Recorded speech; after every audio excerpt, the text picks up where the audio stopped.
Good morning, good evening, good afternoon, depending on where you are in the world.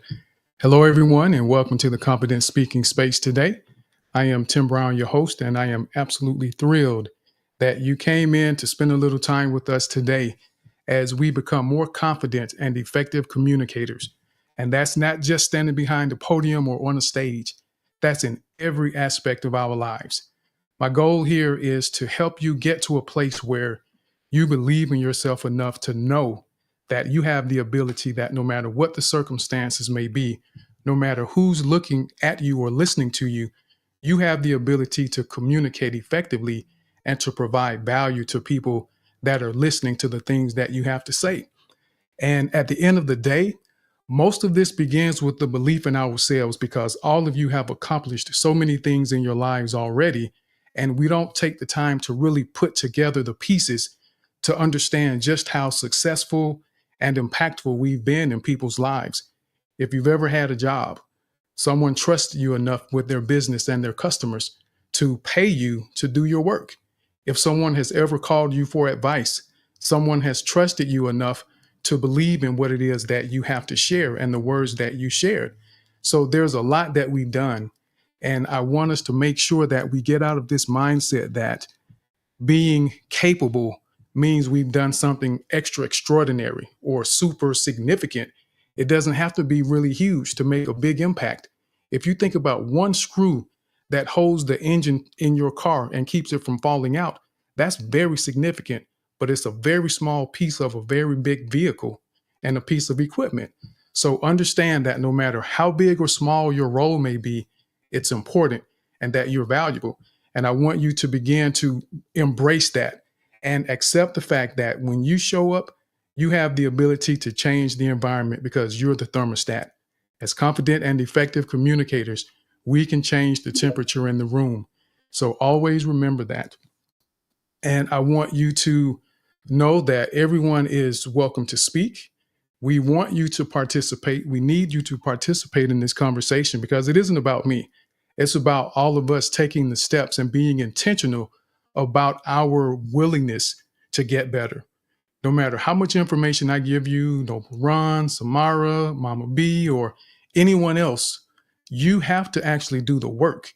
That's when we see the progress and the change and the transformation that takes place in our lives, is when we actually implement the things that we're learning. So I want you to keep that in mind and take it to heart.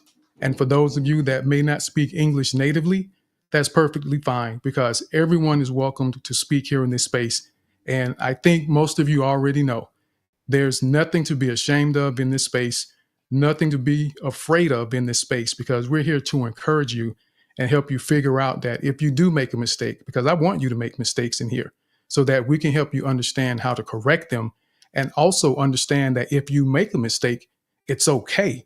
You figure out how to move on from that mistake and keep going, but also learn how to avoid that mistake in the future.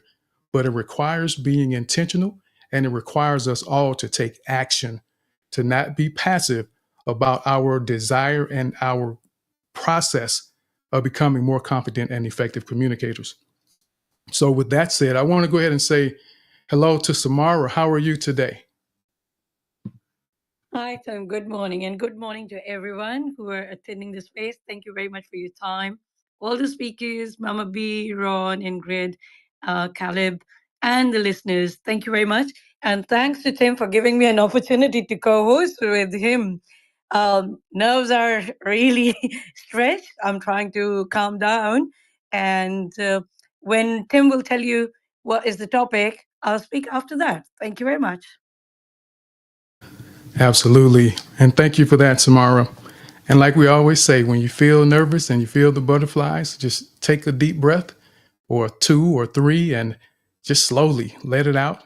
And you feel your body begin to relax because it's just the nervous system trying to prepare for something that could potentially go wrong. But in this space, there's nothing that's going to go wrong because any mistake we make is an opportunity for us to improve. We consider mistakes opportunities in this space.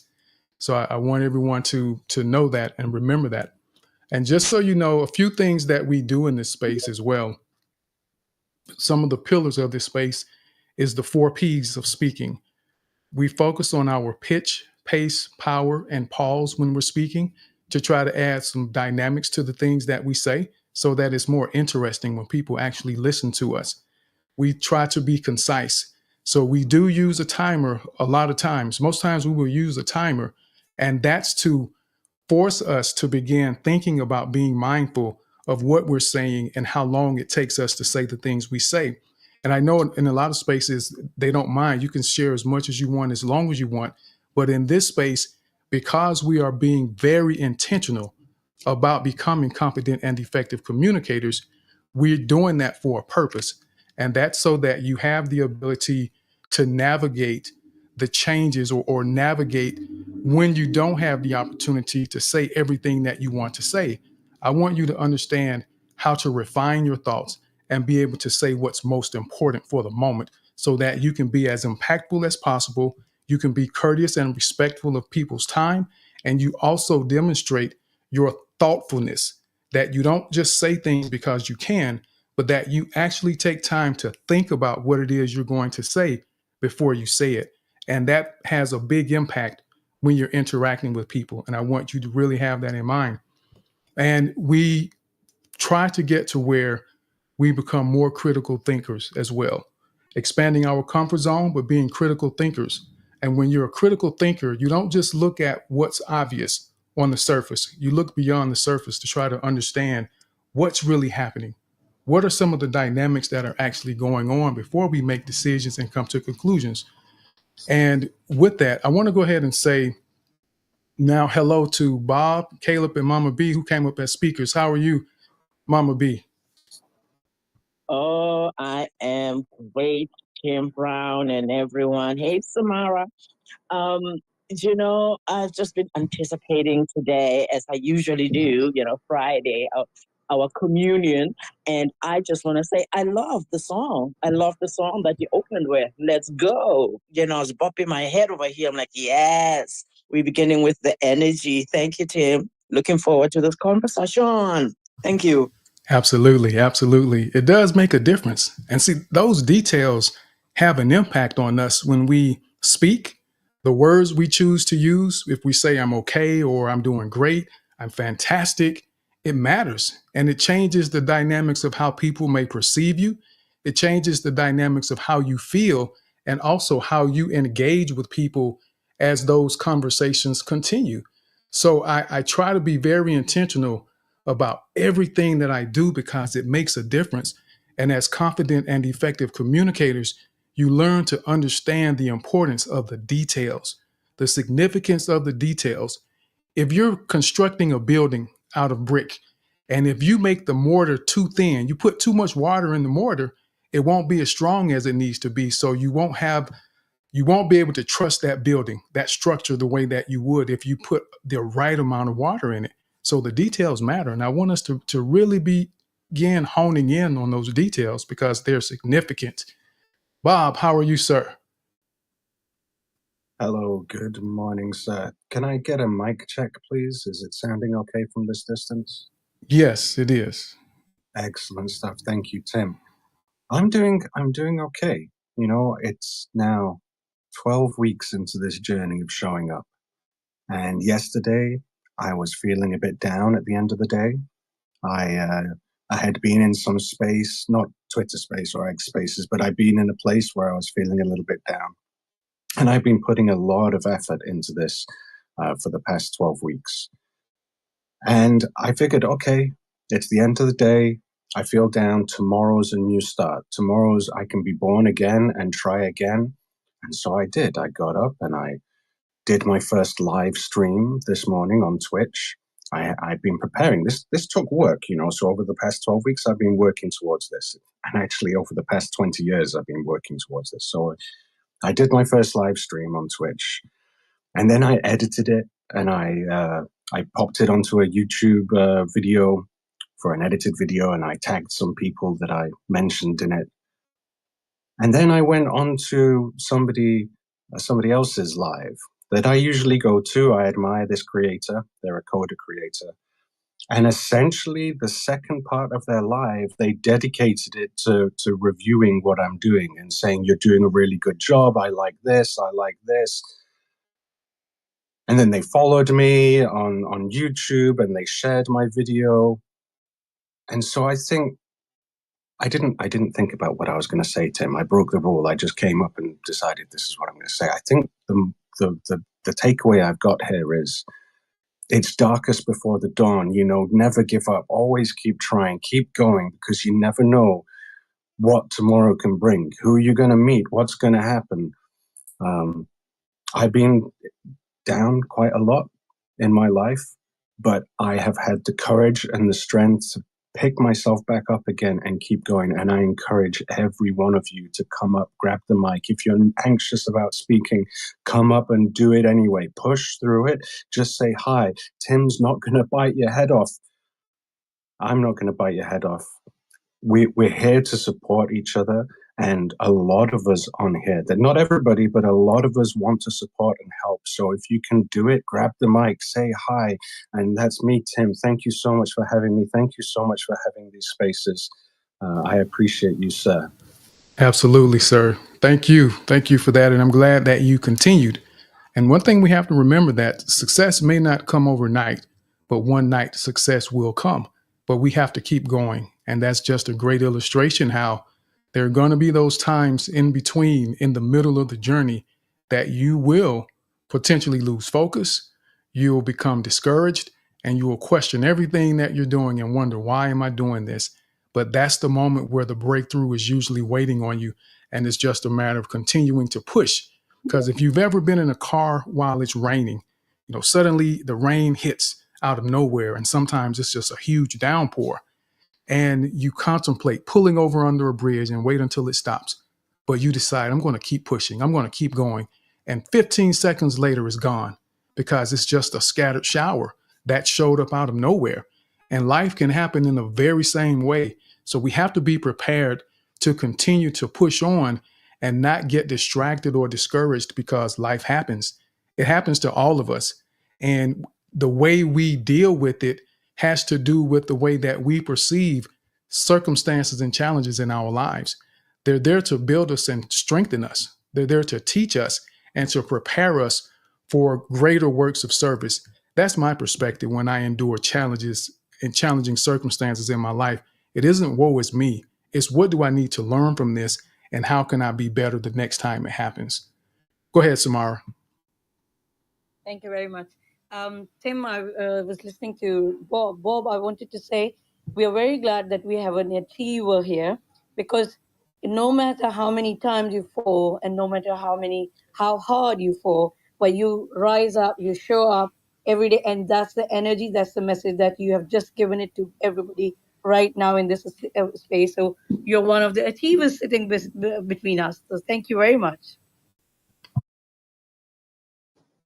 Absolutely. Absolutely, he is. And that's what we need sometimes.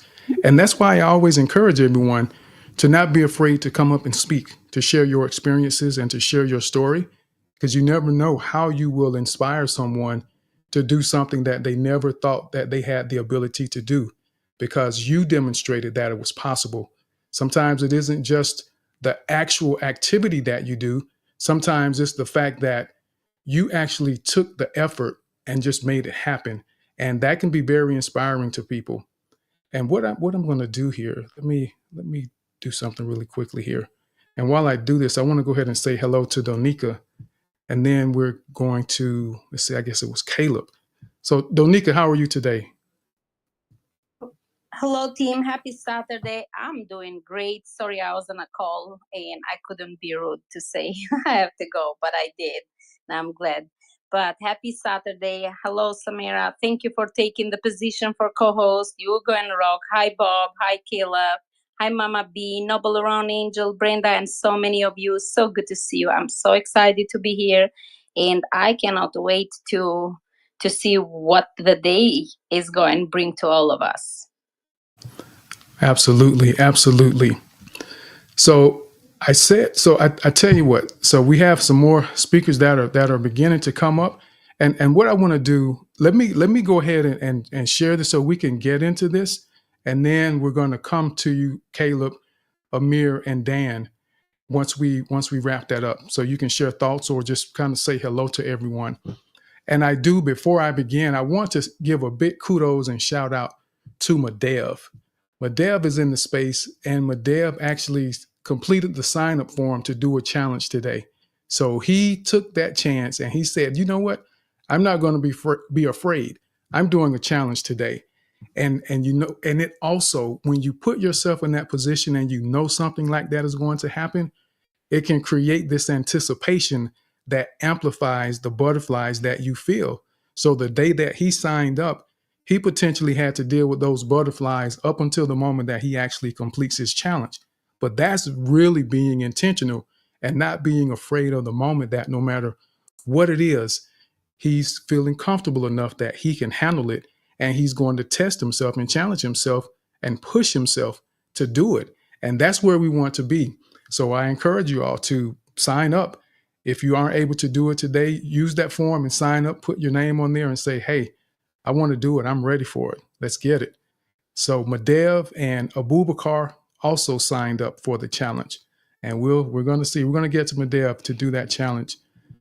So what we're going to discuss today is the importance of having context before conclusions. The importance of having context before conclusions.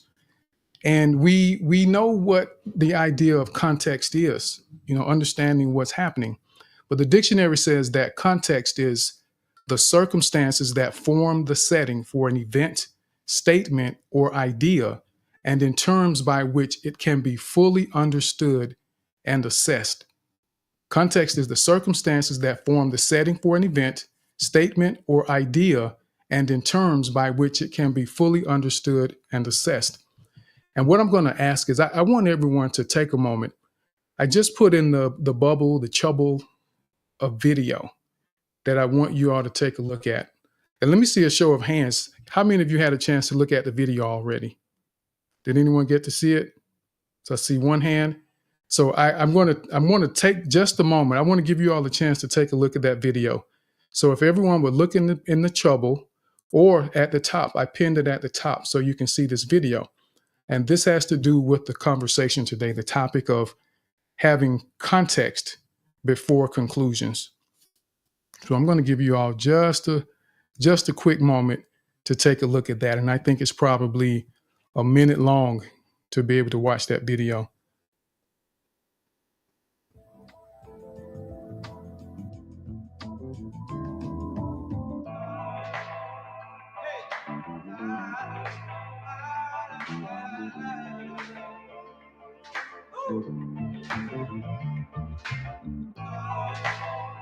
And let me see some hands once you all have watched it and seen it.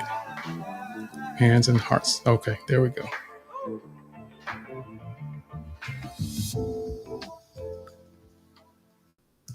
Okay, so as we think about this video and we think about the topic for today, we're looking at understanding the importance of having context before drawing conclusions. And as I looked at this video, well, you know what? Before I even go into that, let's get some feedback. So I saw your hand go up right away, Bob. What's your thoughts? You have some thoughts on this video? Yeah, it's a pretty Yes. cool video Okay. showing the.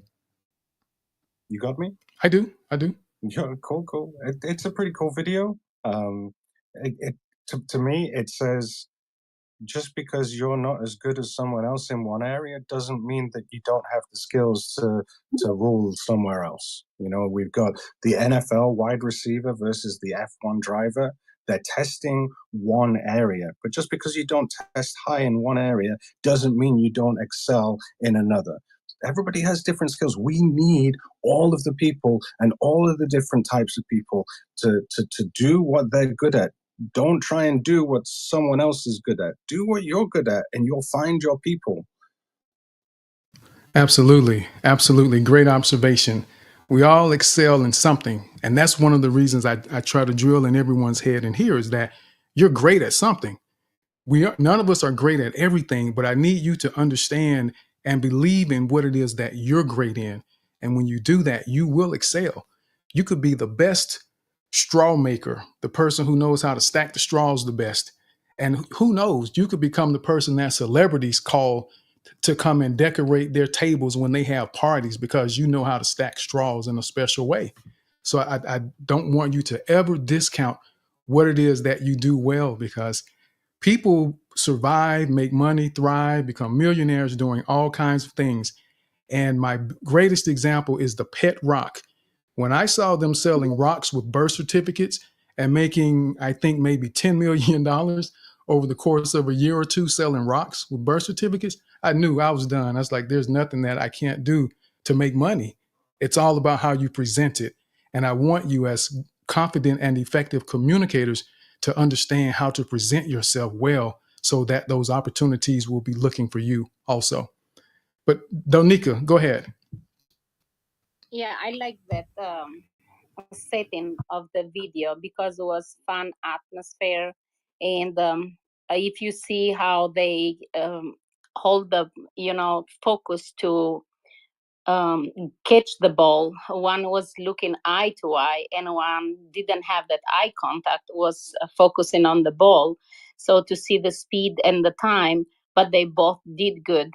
The so it's only come to focus and determination, and if you are good at one thing, just practice and get better with it, because one was the driver and one is the, I don't know, football player, whenever he's in there. I didn't pay attention, but they both have skills. One was more focused and more precise, and the one was like more free on doing things. So as Bob said, not everybody is at the same level, but if you practice and focus and do it again, you can get better with that. Absolutely. Great point. Great point. So you notice focus versus more freedom in what one person did. And I would gather the driver seemed more focused to you. So great point. So let's go to Caleb. Perfect. Thanks, Tim, for having me on the show, by the way. This is great. So that video is a great example. We have both fellows are getting in position. So that was the first thing I recognized, was position. They had themselves in a postured position to learn. One was trying to do it one way, the other did it the other way, but they bounced off of each other. So that first they had the position, then they had the context, then they reached the conclusion. And what I notice is that, just I appreciate the positioning that they both were putting themselves in to really learn and hone that craft of completing the context to its conclusion. And that's what I notice really what the first stumbling block would be for anybody that would even be invited to be in that position, is that they disqualify themselves from that position. So I know I'm reading a bit into what the video is not saying by the people who are observing from the outside, but that's me looking at a different perspective of, if we disqualify ourselves from the position, then we won't even get into that position to complete the context to its conclusion. So I just think it's an encouragement for us to be encouraged, do what you do best, get in that position so that you can fulfill the context to its conclusion. So thank you very much. Absolutely. Thank you for that, Caleb. Great assessment. And just so everyone knows, there is no right or wrong answer. This is about us learning to establish context when we're having interactions with people, whether we're observing something or listening to something. We need to make sure that we get the context before we form a conclusion and come up with the wrong idea or perspective about what it is that you're seeing or hearing. So I love that you ventured off, Caleb, into something that wasn't necessarily obvious in that moment.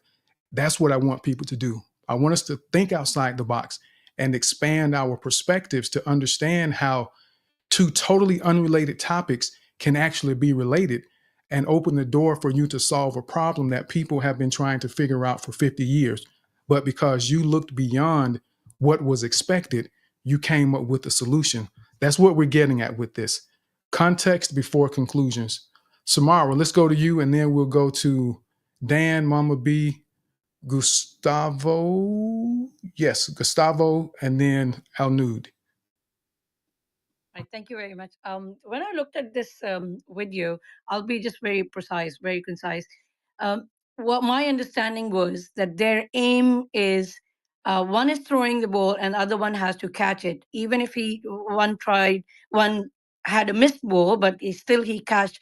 So what I'm thinking is they understand that one is throwing, but other person is catching. So when you related to our topic is, if you're saying something and if other person is getting the point, is if getting what is being thrown to you, if you are able to get that aim, I think that's the message I got from that video. Thank you. Being able to catch the point of what someone is throwing, getting the point. Okay. And we absolutely need context and able to be able to get the point. If we don't have the context, and remember, context is the circumstances that form the setting for an event, statement, or idea, and in terms by which it can be fully understood and assessed. That's what context is by the dictionary. So great point, Samara. So let's go to Dan and then Mama. Yeah, Dan and Mama B. Good to see you, Dan. Good to see you too. Yeah, I'm not often able to make it in these spaces. This is wonderful. So I actually wanted to extend a little bit of what Samara was saying with, catching what they're throwing and throwing what is being caught. And that's, to lift out that full awareness of context. So I also kind of picked up on what Donica was mentioning of the determination, the focus. But one thing that really, the second time I watched it, that was a little bit clearer was the connection. So I think that connection is really what can give us more context in the task at hand, which I think you see the first gentleman really having that focus, that eye contact that Donica mentioned. And that was like a person-to-person connection. The second person, their gaze was a little bit lower. That stance was a little bit more grounded, and you could almost see that he was feeling the connection from the hand, which is much closer to the center of the task than the brain. So that person-to-person connection through eye contact that we get, the reaction time is going to be a little bit slower because the information has to travel further. When you have that tactile and kinesthetic touch that you're really aware of and you're focused on that, you can sense when the person's muscles are going to release the ball so you can respond quicker, rather than saying like, I'm going to look on your face to see if you're going to do the left hand or the right hand or both. So I think it's really that full kinesthetic awareness, and we have haptics and kinesics that can really add information if we just sometimes relieve ourselves of that visual input. Nice. Dr. Dan with the kinesthetic observation here. And it matters though. And I love the word that you used, connection. And remember, what we talk about here is that I don't expect, or I don't need you to be the most dynamic and most impressive speakers from a technical perspective. I want you to learn how to connect. When you connect with people, your communication abilities and effectiveness go through the roof. It's the connection more than your technical skills. And I love that, Dan, the connection. They could feel the hands, they could feel the movement as one person began to release the ball, he could feel it. So the connection, you feel it and you know where someone is coming from. And when we allow people to feel our words, they're drawn into what it is we're saying. They're drawn into who we are. And when you're connected with someone, it's a beautiful thing to be able to finish someone's sentence that you're that close to, or to be thinking that I want pizza tonight.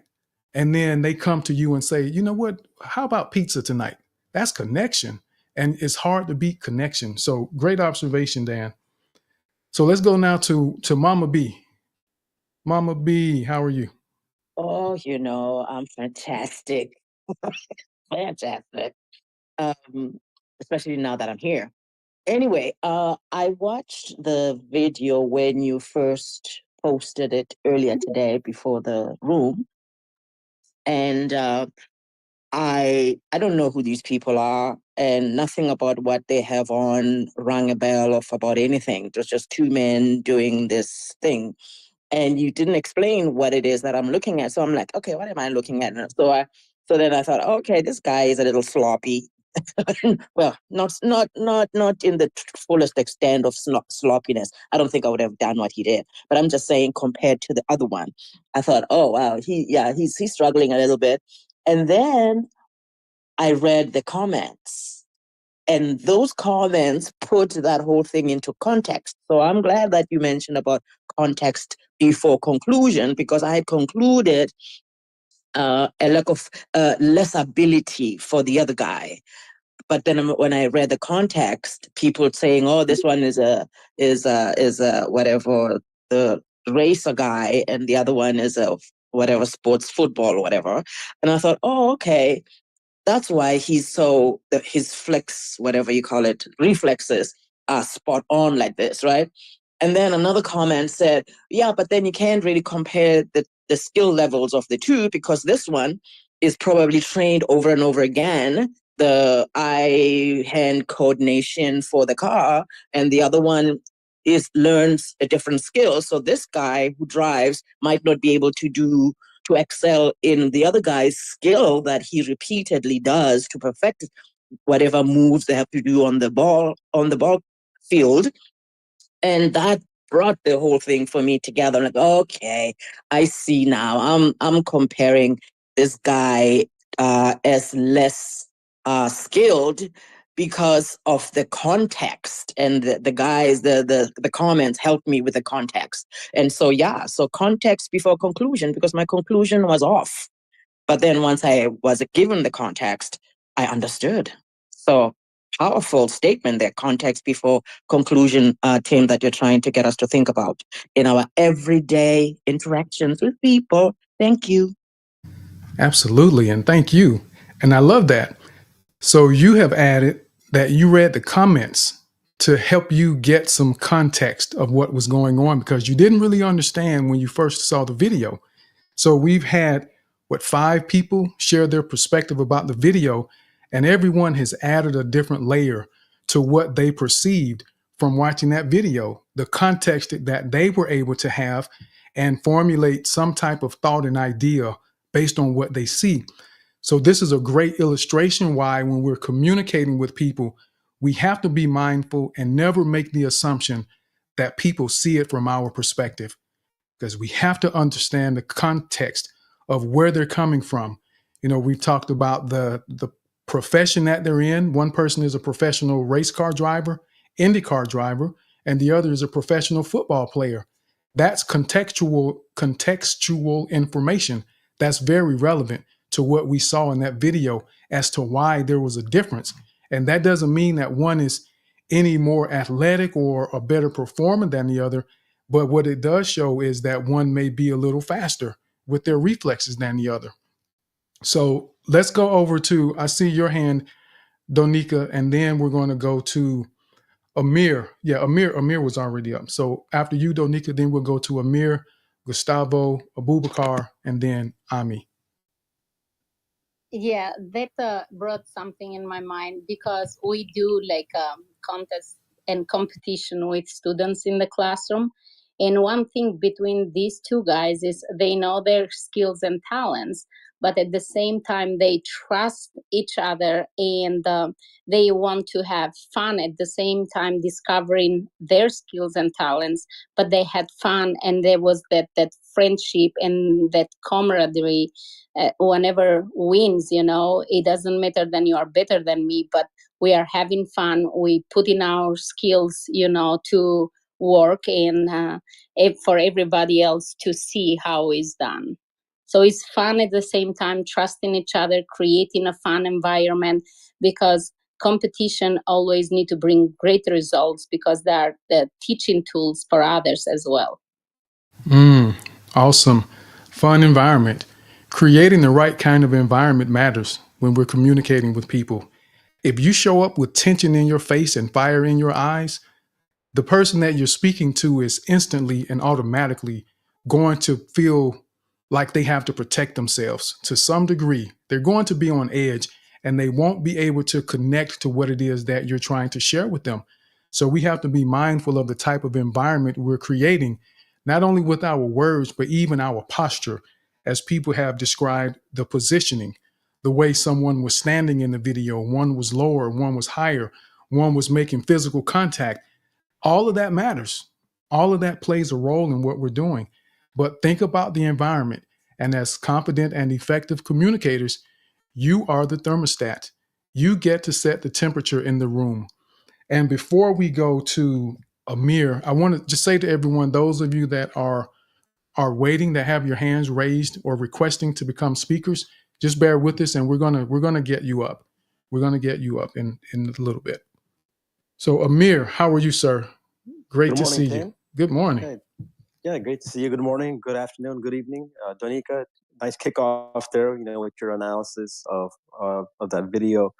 Tim, I know you and I have exchanged messages in the past, and it's a great kickoff there, Tim, with Tyreek Hill in sports. So that brings a lot of people together, sports do, and it's great to see Tyreek.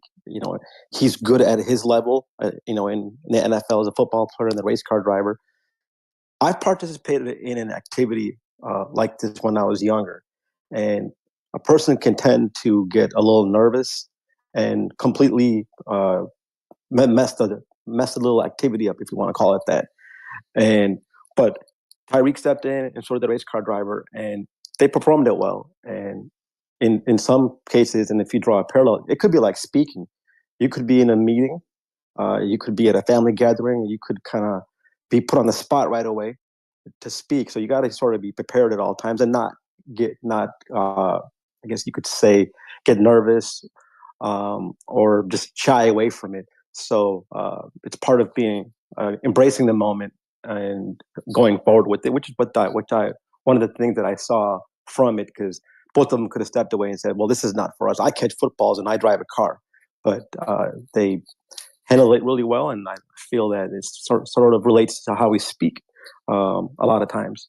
And one of the guys that I really look to, Tim, obviously I listen to you a lot. I know you host a great space, and there's a lot of great speakers that come up here, and it's continually gets better. But a lot of parallels I try to draw for myself through the course of the week is a lot of it through sports and watching print media and TV media. And one of the guys, and Tim, you know him really well, it's Kyrie Irving.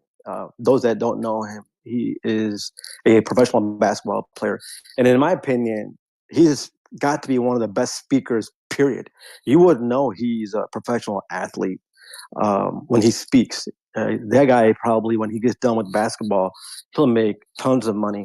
I put him on President Barack Obama's level in terms of the way he speaks. But not to belabor the point, I know there's other speakers here behind me that I'll give space to. But yeah, thank you, Tim. And I'll drop down here so others can step up here and take the stage and speak. So thank you, sir. Absolutely, Amir. Thank you. Thank you for coming up and preventing a C-suite level observation of what's going on and the process. And yeah, we really appreciate that. And I love that you said embracing the moment as well. And we have to be able and willing to embrace the moments that we find ourselves in, because we don't always have time to prepare. Sometimes people will call on us and expect us to provide something relevant or value. And we have to be comfortable with that. And that's why we do random topic challenges in here, so that you learn to think on your feet, train your brain to understand how to navigate those moments when you don't have time to prepare. Because over the course of your years that you've lived, whether it's 18 years, 25 years, 38 years, 67 years, you've acquired a lot of knowledge. And the brain never ceases to amaze me, the ability it has to recall information from 20 years ago, to be able to grab a phone number for someone that you used to have conversations with just out of nowhere. It's amazing to me. I love neuroscience and just how the brain works. Understanding the why is so important when we communicate, and just in life in general. When we can get to a place where we understand the why and help people, if you're a leader, help your people understand the why behind what it is you're asking them to do. It allows them to make a deeper connection with the task at hand, and it gives them that much more incentive to fully commit to the process because they know the significance and the value of what it is that they're being asked to do. So the why. So I'm really big on that. So thank you again, Amir. And what we'll do, let's go over now to Gustavo. Gustavo, how are you? And then after Gustavo, we're going to go Gustavo, Abubakar, and then Ami. And then I'm going to mention a couple notes about this that I wrote down as well. I'm doing great, Tim. Hope everyone is all right. Thank you for the opportunity. I just want to ask you a tricky question about context. When the communication depends on translator, like translate, we know that a lot of translator, they miss the whole context, and it's a mess. It becomes a mess and a lot of noise, and you can't actually give your message or an order to the other side. So how can we get the translator to be better, or if it is on purpose? You know, I feel like it's on purpose sometimes, because it's not possible that it changed a lot the whole context, because you know, language, Right. maybe, yeah, Yes. they have like two meanings, and it messes a lot. Thank you again, Tim. Yes, absolutely. And thank you for the question. And when it comes to translators, that is, you know, the idea of someone translating for me in a foreign country, it makes me nervous. I've thought about this multiple times. If I'm in a foreign country, I find myself being nervous having to rely on a translator because I don't know how well they're going to convey my message or my point, or if they even have bad intentions. As you mentioned, Gustavo, we don't really know. So in those moments, we're at the mercy of those people and hoping that they are doing a good job of expressing our thoughts. Because the reality is, even though they may know the language that you don't know, they don't always know how to communicate well, or they may be having a bad day and they don't feel like putting in the effort that they can give on a good day. One of my brothers-in-law, he's in the military, and he was going through a training to learn Russian because of his job, to be an envoy, you know, to be able to engage in different places in Europe. So understanding context and tone, all that was part of his training. But I really can't tell you what you could do to assure that you have someone who's translating the way that they're supposed to, because you're really at the mercy of that individual when they're doing what they do, to be honest with you. And I'll tell you all this really quickly. There was an incident on the news here in the US where there was a press conference. I mean, the chief of police, sheriff's department, I mean, all these high law enforcement officials that were giving a press conference. And this lady was translating. She was doing sign language. And guess what happens? For those of you that didn't hear about it, this woman gets arrested because she knows no sign language.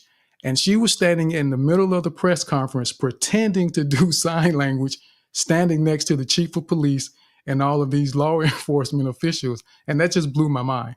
I mean, how do you find in your mind to feel like it's okay and not think that someone is going to call and say, I don't know what she's saying. I'm deaf and I know sign language and this isn't it.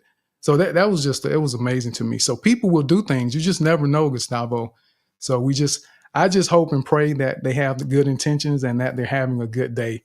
And so Tim, I just need to trust Google Translator, for example.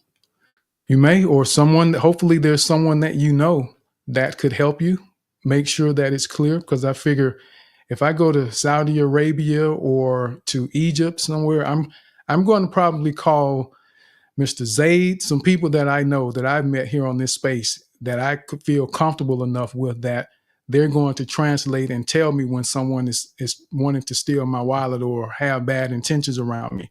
That's what I plan to do when I go somewhere. So make friends, people, get to know people, even on this app, because you never know where you may end up in the world and who may become a potential resource for you. I've met a few translators on here, so I think about those things. So I think Samara's hand went up first, was it? Thank you, Tim. Absolutely. Thank you for that question. No, it was Donica's first. Okay. Donica, you go ahead. So I'm just from my own experience. Last year, I was in Albania, and this lady, her name is Eva Buzo. She's from Australia, and she swam from Italy to Albania for 90 kilometers. The last 8 kilometers, a stingray pinched her, so she was like paralyzed, and they have to bring in hospital. But Italy, Austria, everybody in the world was watching her, and I didn't know much about. I was in vacation, so the journalist of the town called me, and he said, and he knew my sister, and he said, "Can Donica translate? Because our translator, she's sick and can't do it." And I was put in a position. Albania, I have 26 years in here, and I was like, oh my God, if I can find the right words.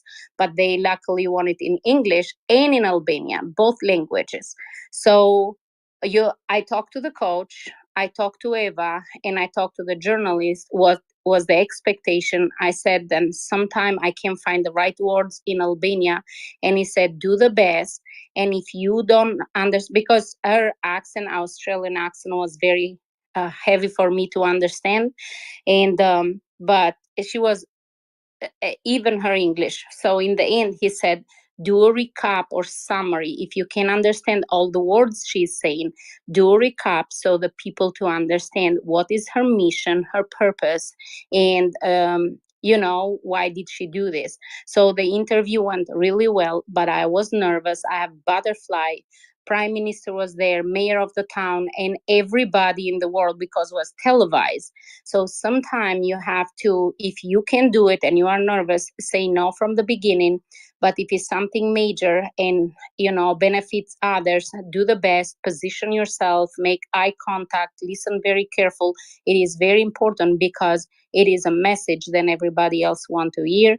And if you want to do translation, I am part of International Institute. I translate in few languages if I need, but we have global international groups. You go sign in there, put your name if you want to do some even a voice to person, or you can do the papers. So put your name out there and put your service to others because it's very important.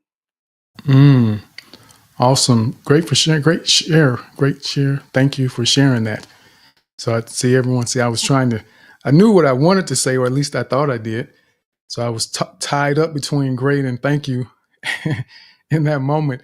But everyone, it happens. So again, I always like to point out when I have my little moments when I jumble my words or forget what I'm trying to say or mess something up, because it happens.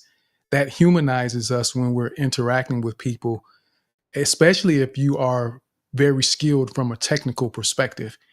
When your skills are too sharp, people tend to be more intimidated by you, and it makes it a little more difficult to truly connect with you because they feel like you have something they don't have the ability to attain themselves. So it creates a bit of a distance between you. So I like to make sure, I'm not perfect. None of us are. And I mess up, and it's okay. And I don't think anyone left the space because I did, because it happens.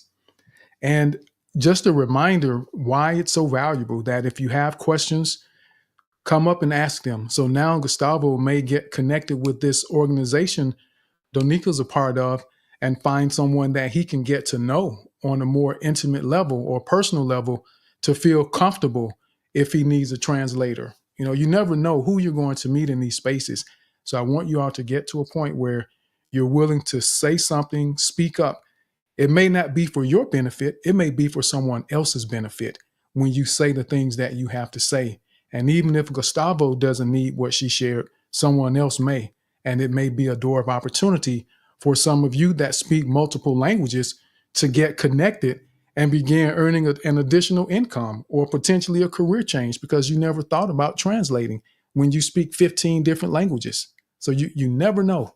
That's why these spaces can be so valuable when you find the right ones to spend your time in. So thank you again, Donika. So let's go to Abubakar.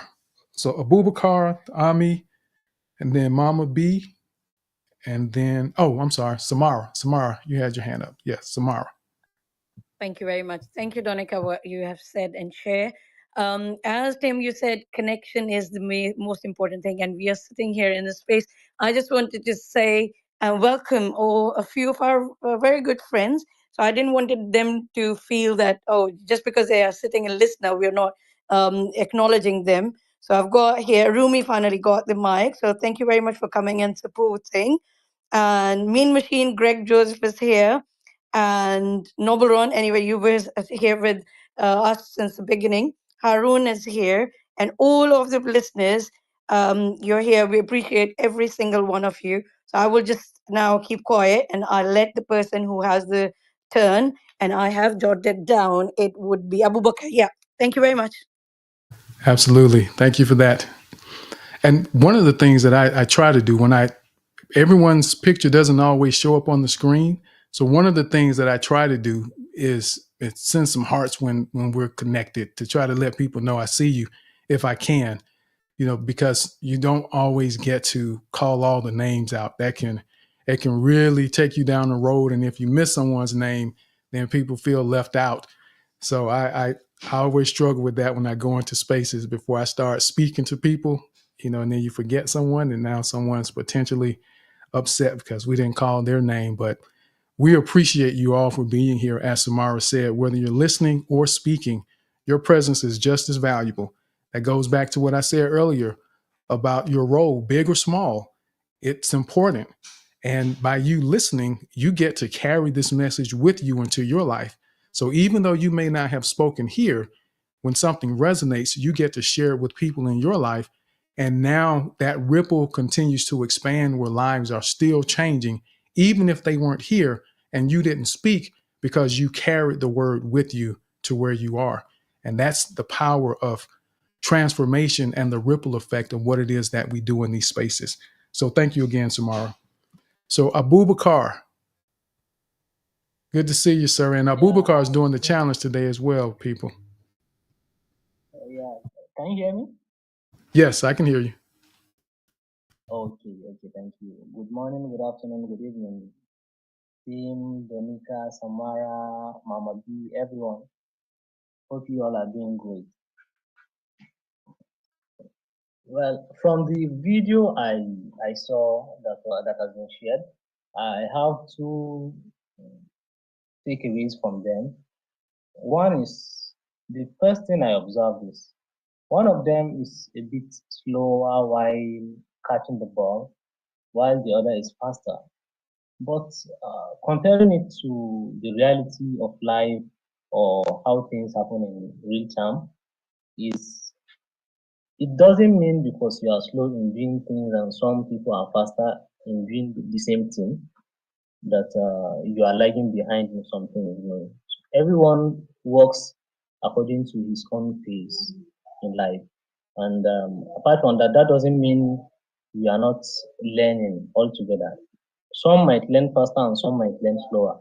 And second thing over there I observe is, comparing it to live in real time is, so far one is trying to do something, you shouldn't look at him as he isn't doing it at all or he's not doing it the right way.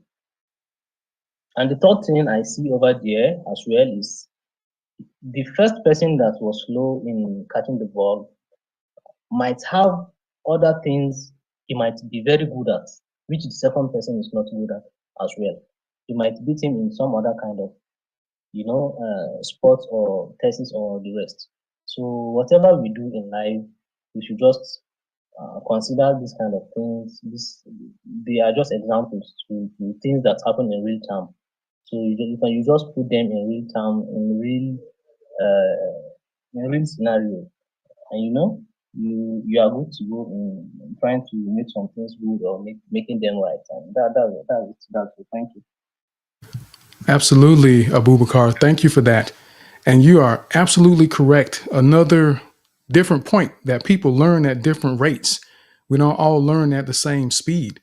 So one may still be developing in that aspect of his skill level. He could be practicing and refining, and that could just simply be a test to see how far he's come. So know that, especially, and that's a great example in the space for those of you that are learning to speak English or any language. Do not compare your ability to speak your native language to your ability to speak a language that you're trying to learn.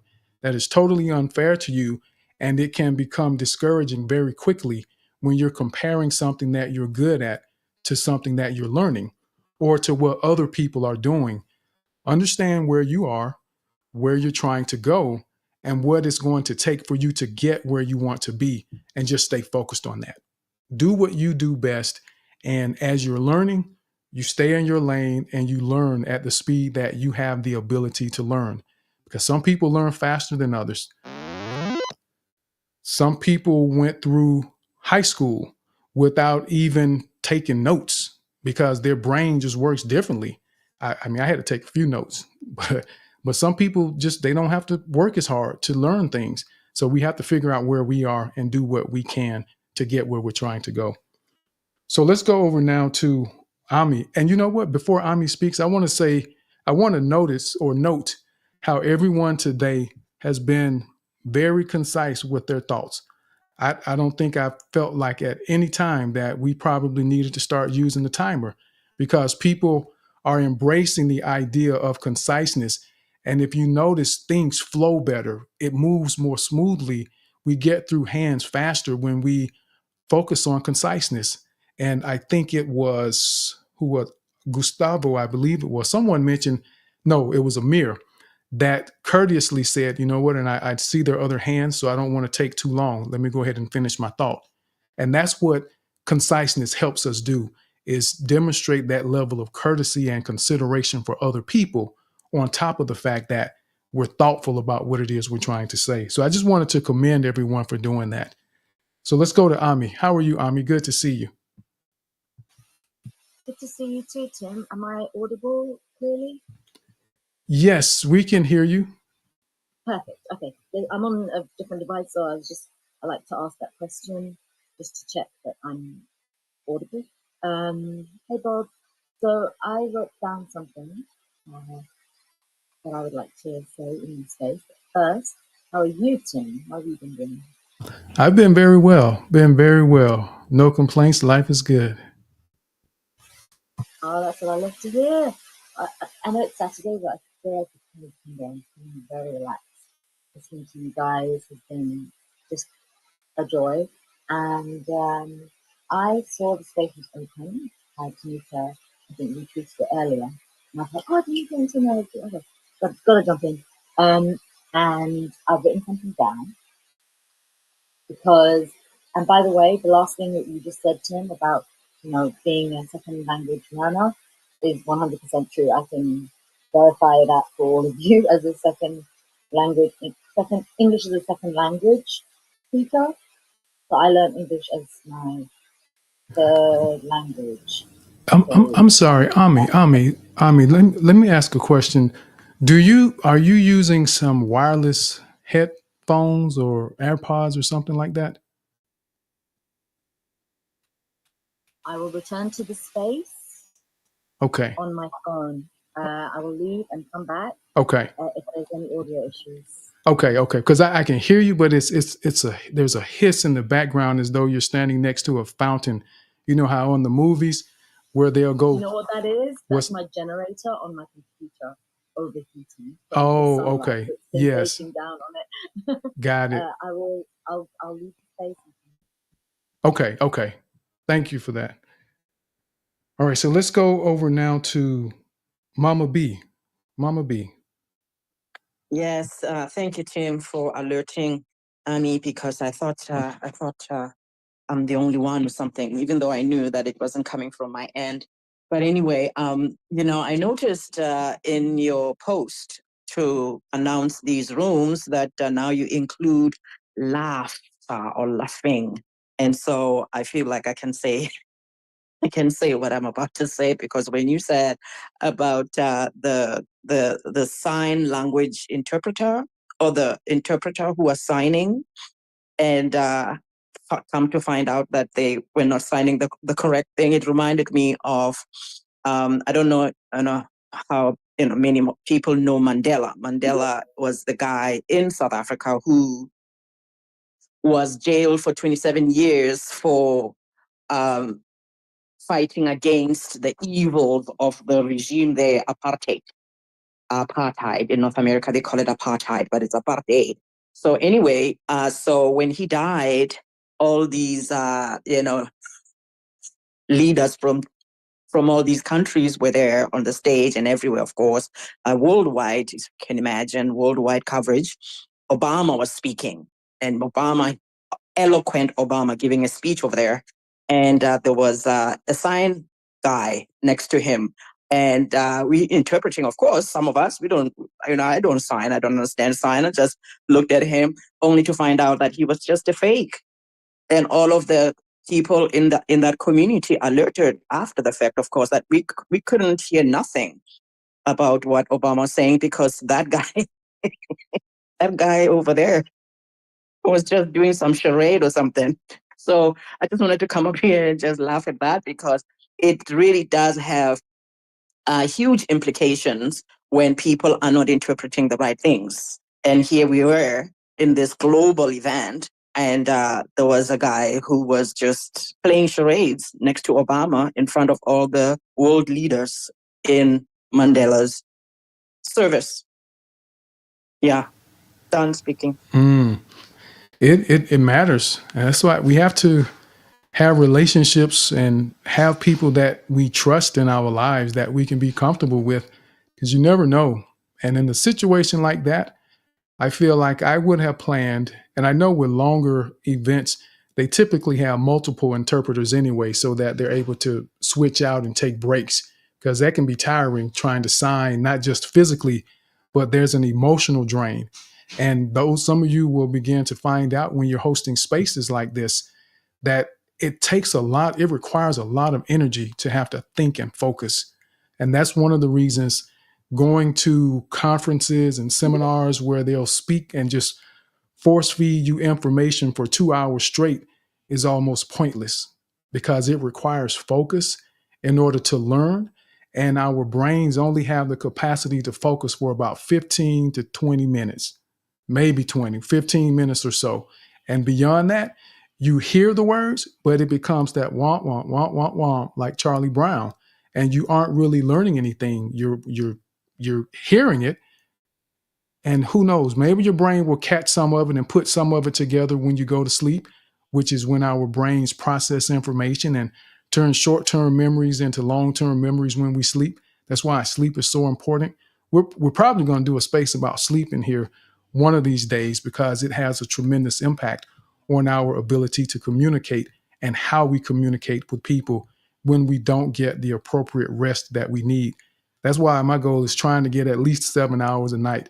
So when people invite me to these 9 o'clock spaces at night, you probably won't see me, because I'm trying to get ready to go to sleep in those moments. So, but absolutely, we have to be mindful of who's doing what, but having backups, having people you trust in those moments, especially when it's something as important as that. We want to be mindful of that. And as confident and effective communicators, we understand the value of that clear communication and thinking through some of the critical thinking that we'll be talking about more in coming weeks as well.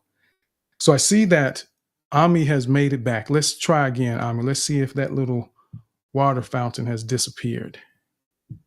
Okay. There we go.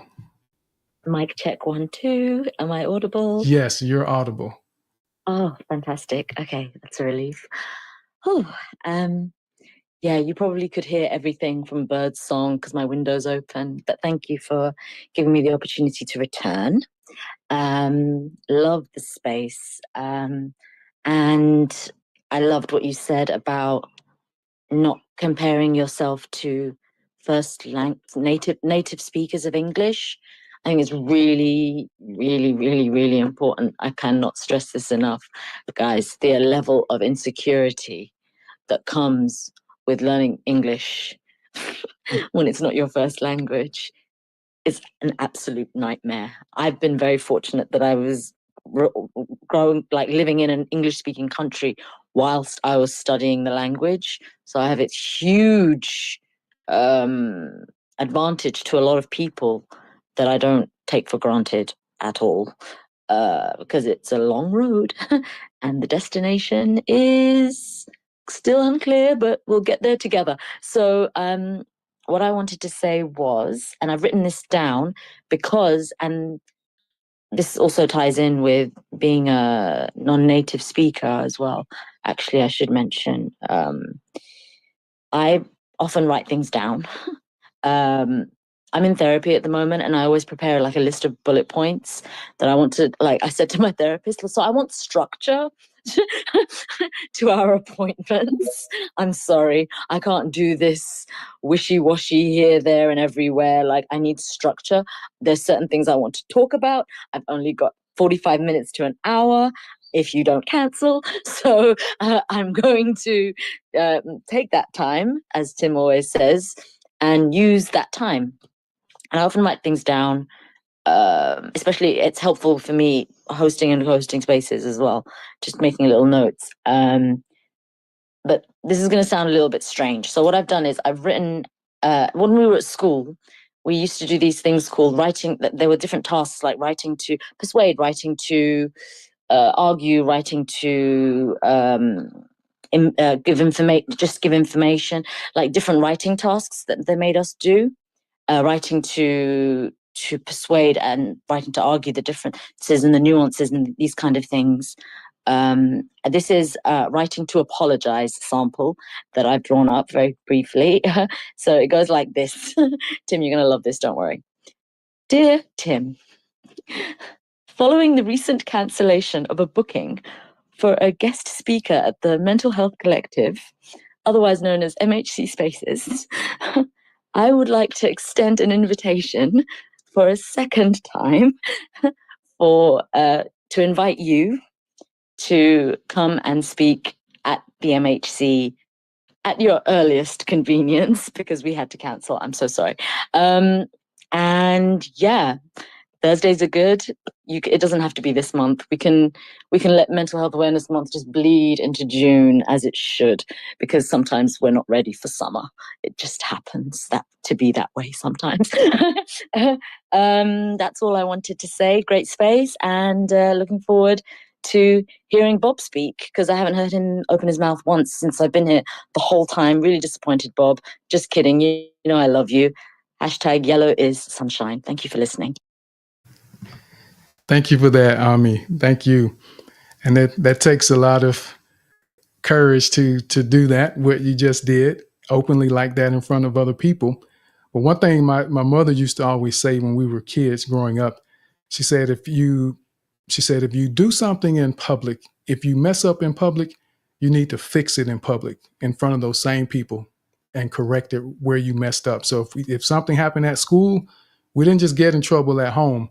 We had to go back to that same classroom in front of those same people and make the correction. And that was her thing. So I think that could be why I'm just so big on always going back to resolve the situation with people, or even if I perceive the possibility of them misunderstanding something that I may have said or done, I always go back and I make the correction where I may have made the mistake.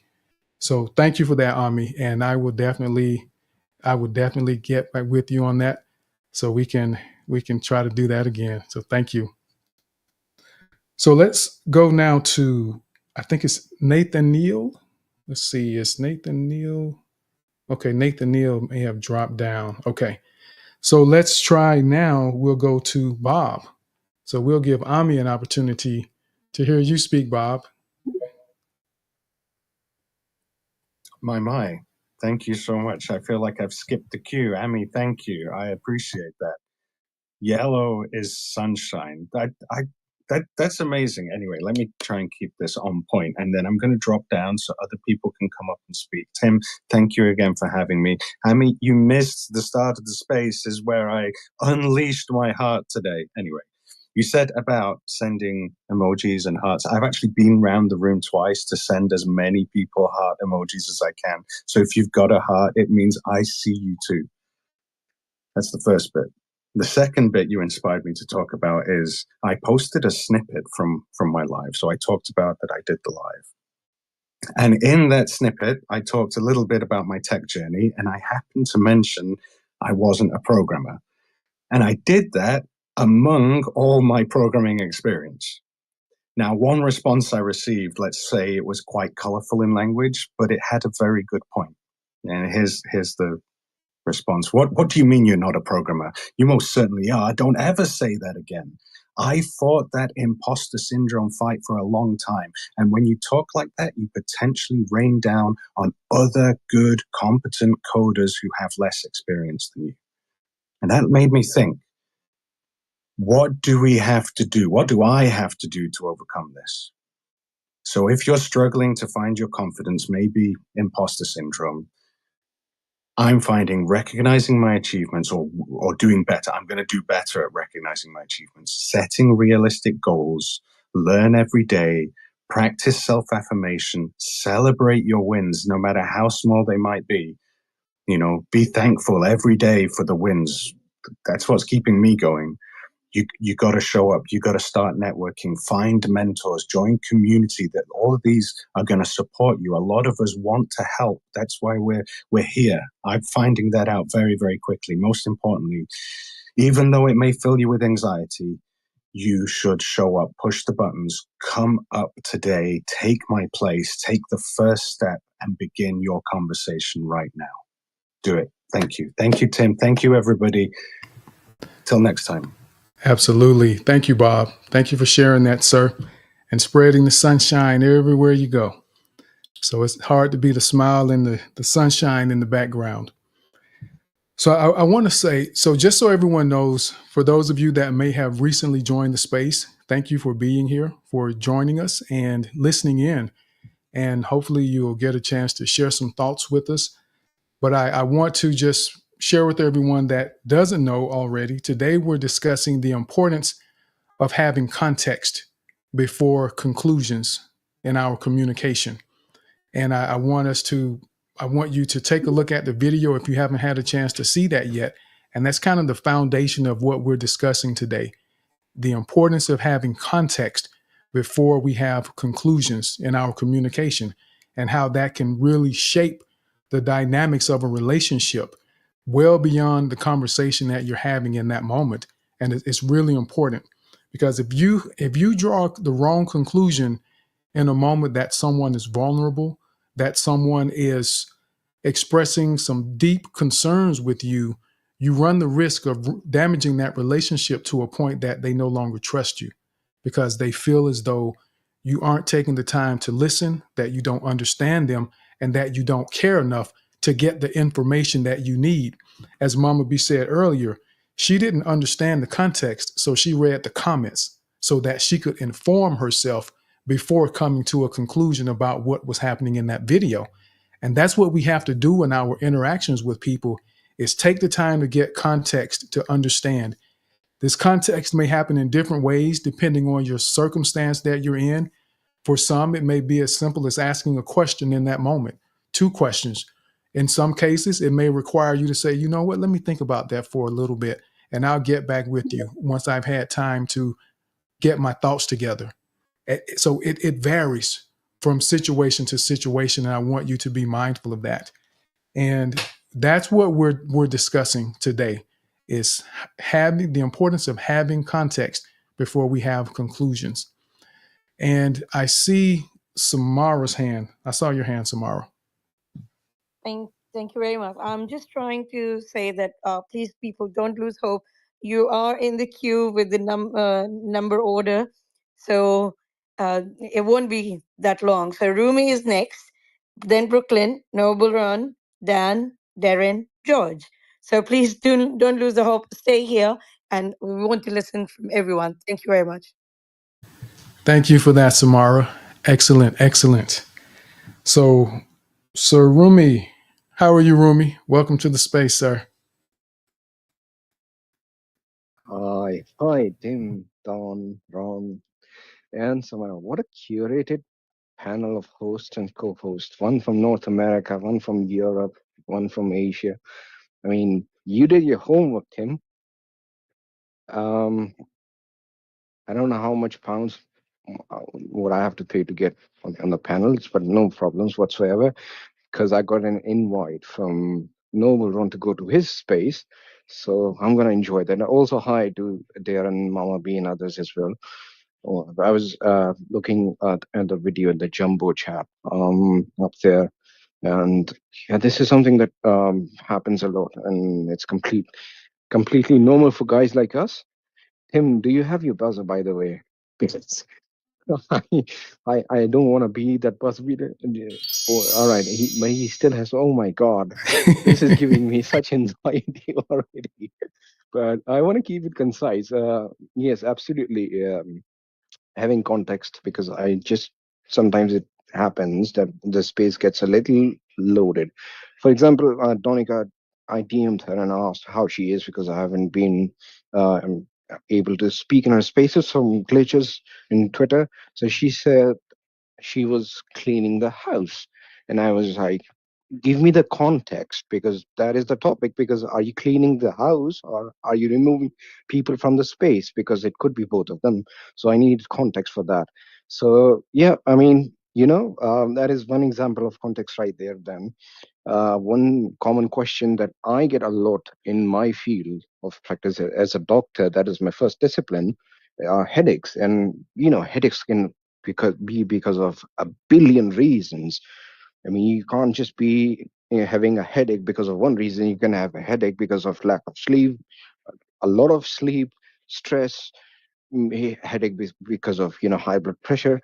So always ask people about give me some history. I mean, in this your space, for your space, that word would be context. Give me some context, like when did it start, how was it? So that is really important because I always say this, and I know Samara and Donika, both of them are they must have heard this line time and time again from me. I always say, whatever the reason of anything be, just go to the source and start there. Go to the root cause and start there. Because if you don't actually solve it, it applies to both the context and not jumping to the conclusions and being, presumptuous and, assuming things on your own behalf. Also, it also applies to solving problems in real life because sometimes we don't know what problems are and we just hear something and we just jump on it instead of actually doing our fact checking research. So going back to the root cause and starting from there, that is what I just wanted to add, just a small bit of piece of nugget of advice that I just wanted to share that I've always used in my life as well. Like I would listen to people patiently, but I would always go back and be check, fact check. And I always tell people that, okay, even if I'm saying something, you don't have to take that as gospel. Go and do your research. There is Google, there is AIs and chatbots, what have you. Just use them. And you can fact check all the things that I've mentioned. And Kyrie Irving as the next Barack Obama. That is interesting. That is going to be really interesting. I think he was a Mavs fan. So as a Celtic fan, I'll just wait for the Mavs. So good luck. Anyway, over to you, Tim. Back to you, pivoting back the conversation because I'm really scared that you can kick me out anytime. I'm kidding. You're a nice guy. I would love to get kicked out by you. That's no problem. We appreciate that, Rumi. And I'm glad you came and shared that because I actually had an example from a doctor's perspective. Well, the perspective that a doctor may have. So for an actual doctor to explain the importance of context in your world, it gives it a different feel. So it isn't just me giving that example, you're giving real life experience and the importance of context. And we have to understand what's happening why is it happening, what has happened to get to this point. It's very important when we have these interactions with people to not just look at the face value, but take a moment, take some time to try to understand the why, what is happening, what has happened in those moments. Samara, I see your hand. Right. Thank you very much, Tim. I wanted to say thanks to Rumi for coming up on speaker and say we always want to hear from him, and it's lovely whenever or whatever he says. It's precise. It has humor in it, and I always say whenever I go for any advice, suggestion, and when he says it sinks in. So the effective communication I have learned from him, but no, I'm not up to that level. But actually, the way he explained things, the communication, it's simple and it goes to the other person brain. So it passes a message. Although I'm very like a nil student that it has to be repeatedly said to me. So he's one of those patient people as well as a friend in my life. So thank you very much, Rumi. And Nobaron, you would have to match the humor of Rumi. We're all expecting that. So thank you very much. And not that I'm saying anybody else is any less than what Rumi has said. Everybody is special in their own way. Thank you very much. Thank you, Samara. Absolutely. And for those that don't know, in other spaces, Rumi and Noble Ron tend to go back and forth with jokes and humor in spaces that we find ourselves in. And it's good that we have that. We have to laugh. And if you find yourself around people that never laugh, that are always tense, uptight, or if you're that person, you need to make some changes. I mean, try some tropical punch Kool-Aid and make it really sweet and see if you just get overjoyed because of the sugar rush, because we have to laugh in life. I mean, I've been called smiley before and people just wonder, are you okay? Because things are just funny to me and that's just my nature. And laughing is healing. Laughter is healing for your soul and it can add years to your life or at least keep you from losing some years if we take the time to laugh and just enjoy ourselves sometimes, even in the face of controversy or chaos. Sometimes you just laugh and you find yourself processing through that situation a lot easier because you don't get stressed and overwhelmed. You can choose to be stressed or you can choose to find a reason to laugh at it and keep moving forward. Because one way or the other, there's something's going to happen, but you get to choose what your reaction is. Remember, as confident and effective communicators, you're the thermostat. You set the temperature in the room. Anger, frustration, laughter, joy, peace. It's your choice. You truly get to choose. And what I want to say, let's see, we have, was it Noble? No, was it Dan? Who was it next? Samara? Brooklyn.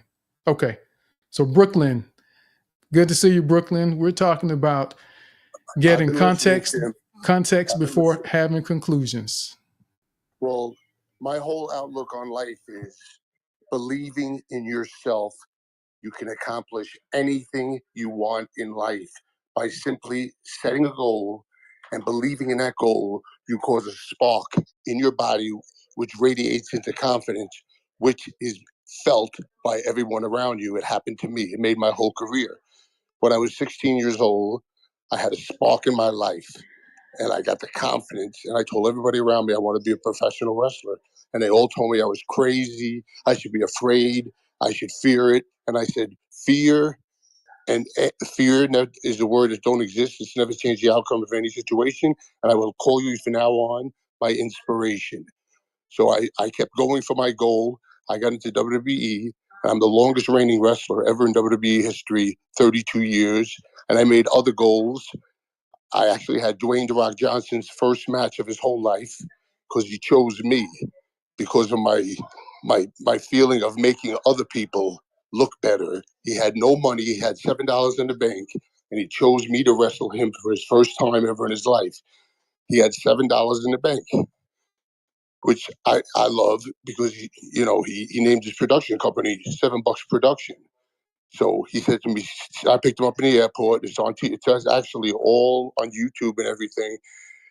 that I said to him, believe in me and believe in yourself and come to the ring. We're in front of 15,000 people in Corpus Christi, Texas in 1996. He walked to the ring. Everybody in the whole arena said, get out of here. We don't know you. We don't like you. We don't know your name. Go back to Florida. Then I come in the ring and he whispers in my ear, they hate me. I said, Dwayne, I know you since you're 14 years old. I said, believe in yourself and believe in me and watch the magic happen. And he says, I don't know what you're talking about. I said, watch. I said, do a few fancy moves. They did it. They booed me even worse. He said, it didn't work. I said, that's not it. Watch. I kicked him in the stomach. I beat him up. I put the boots to him. I choked him. I left him laying. Then I flipped him over.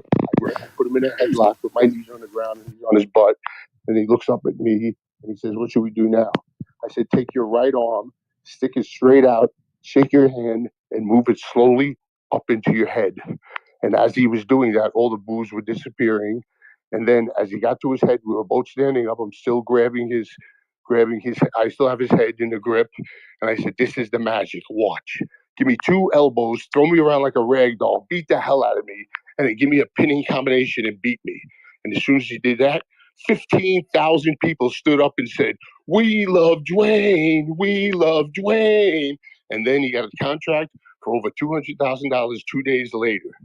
And it's all due to self-belief, which he then got and used it to go through his whole rock persona to the movie stars, in the movie business, everything. So if you believe, everyone in this space has greatness inside of them. All you have to do is activate it by making a goal, believing in yourself and believing in that goal, and watch it resonate into confidence and watch what happens. It's going to be like taping a rocket ship to your back.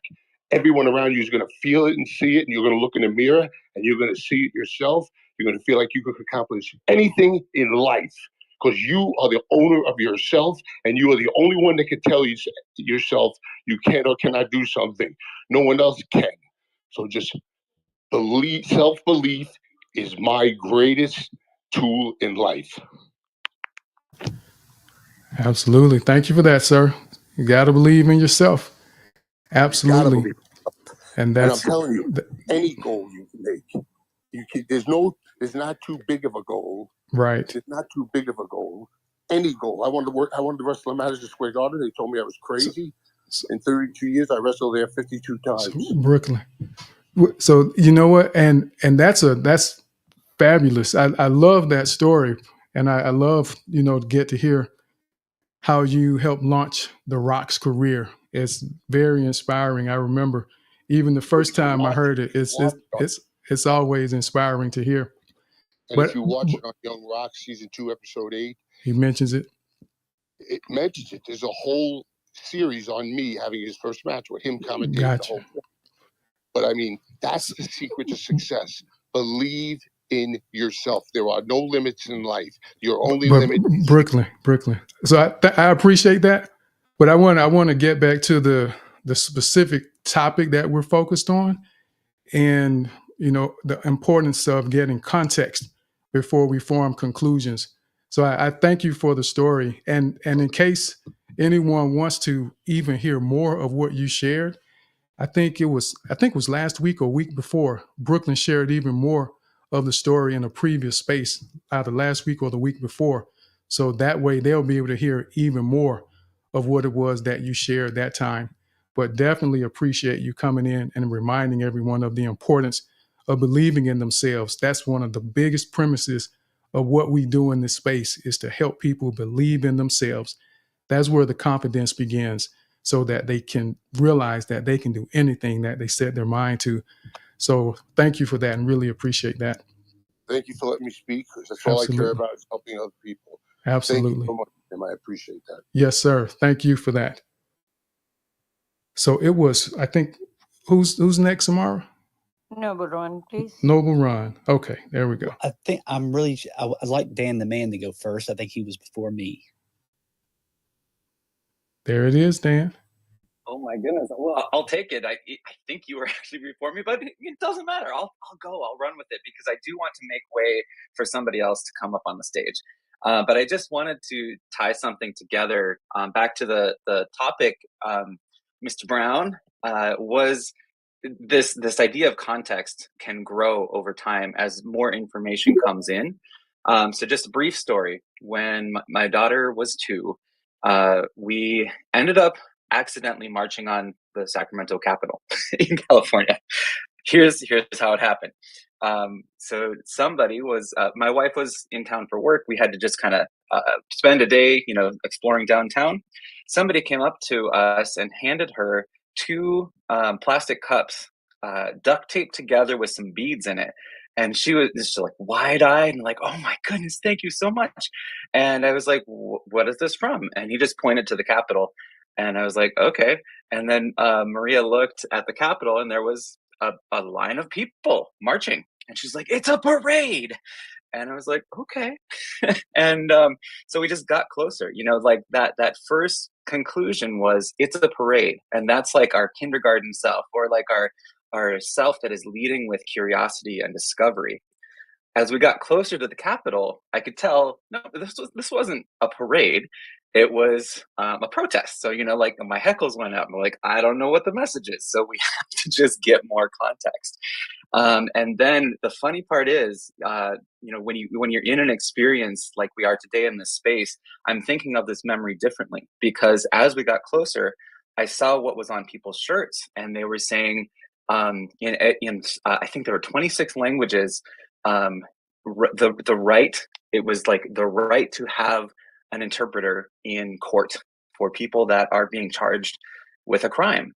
And I was like, "Oh my gosh, this is something I really, really believe in," because I taught in a court school. I understand, how much compassion needs to go into the justice system. So we got closer and closer, and then she's like, "Can we join the parade?" And I looked at her and I said, "Yes, we can." And it was like this core memory for both of us of, something that I really believed in, having learned what the context was. I aligned with it. I could march confidently in that, just like getting services for people that needed translation. And then she got to like just shake that shaker. I had her on top of my shoulders. She was the only kid in the parade. Well, the protest, and it felt like we really did something with that day that we thought was going to be run of the mill and just like, I don't know what to do with ourselves. And it just became this beautiful memory. She wore that T-shirt that they gave us. I saw her grow with it. Like it used to be a nightgown, then it was, like a T-shirt she would wear to school, and it just said, I remember it said "Speak Now," and it's such a beautiful memory. And hearing what Gustavo asked about earlier in the space, that triggered that memory, and now I'm thinking of it in a really different way of this growing context. Like we have to go through those periods where we're moving from this this inspiration, this curiosity, this discovery mode into getting information, and then we make a choice. And that's what I want to cadence with, is that we always have a choice. When we get the information, when we get the context, then we have the choice to speak or not speak, turn away, go where we have more context, for something else. So thank you for this space. I'm so inspired. I'll keep listening, but I'm going to hop down so other people can speak. Absolutely, Dan. Thank you for that. And maybe in one of these spaces in the future, you can sing while Noble Ron plays the guitar for us. Y'all can do a little, I don't know if that would be considered a duet. I don't think it's a duet unless you're both singing, is it? Okay, we don't have any. I think it's a duet. Yes. Well, yeah. Usually a duet means two singing Two at the singers. same time. I Okay. believe so. Gotcha. But I want to say first of all, Dan the man, you're wrong. I know you're before me. At least I'm going to say I'm right. But I loved your story. Thank you, Tim. Thank you for this wonderful space. As always, it's always a great value and beneficial for not just what's taught, but also the level of kindness. And I'm always enamored by kindness and structure, organization. That's important too. But I was thinking earlier, talking about the brain. You were talking about the brain, Tim. And I'm always fascinated by our capacity to learn and grow and develop. And, right now, if it were years and years ago, I would be sitting in front of the TV watching Saturday morning cartoons. Well, actually, now it would be Soul Train would come on at 12, I think. And I would, unfortunately, just because at that time I didn't realize the cultural impact and how great it was, I didn't watch it. I just knew that cartoons were over. But if I could go back, I'd watch every episode. But anyway, I just had that moment of realizing that I'm a big boy in this adult space. And because I've reached what Piaget calls the formal stage of cognitive development, I can think logically.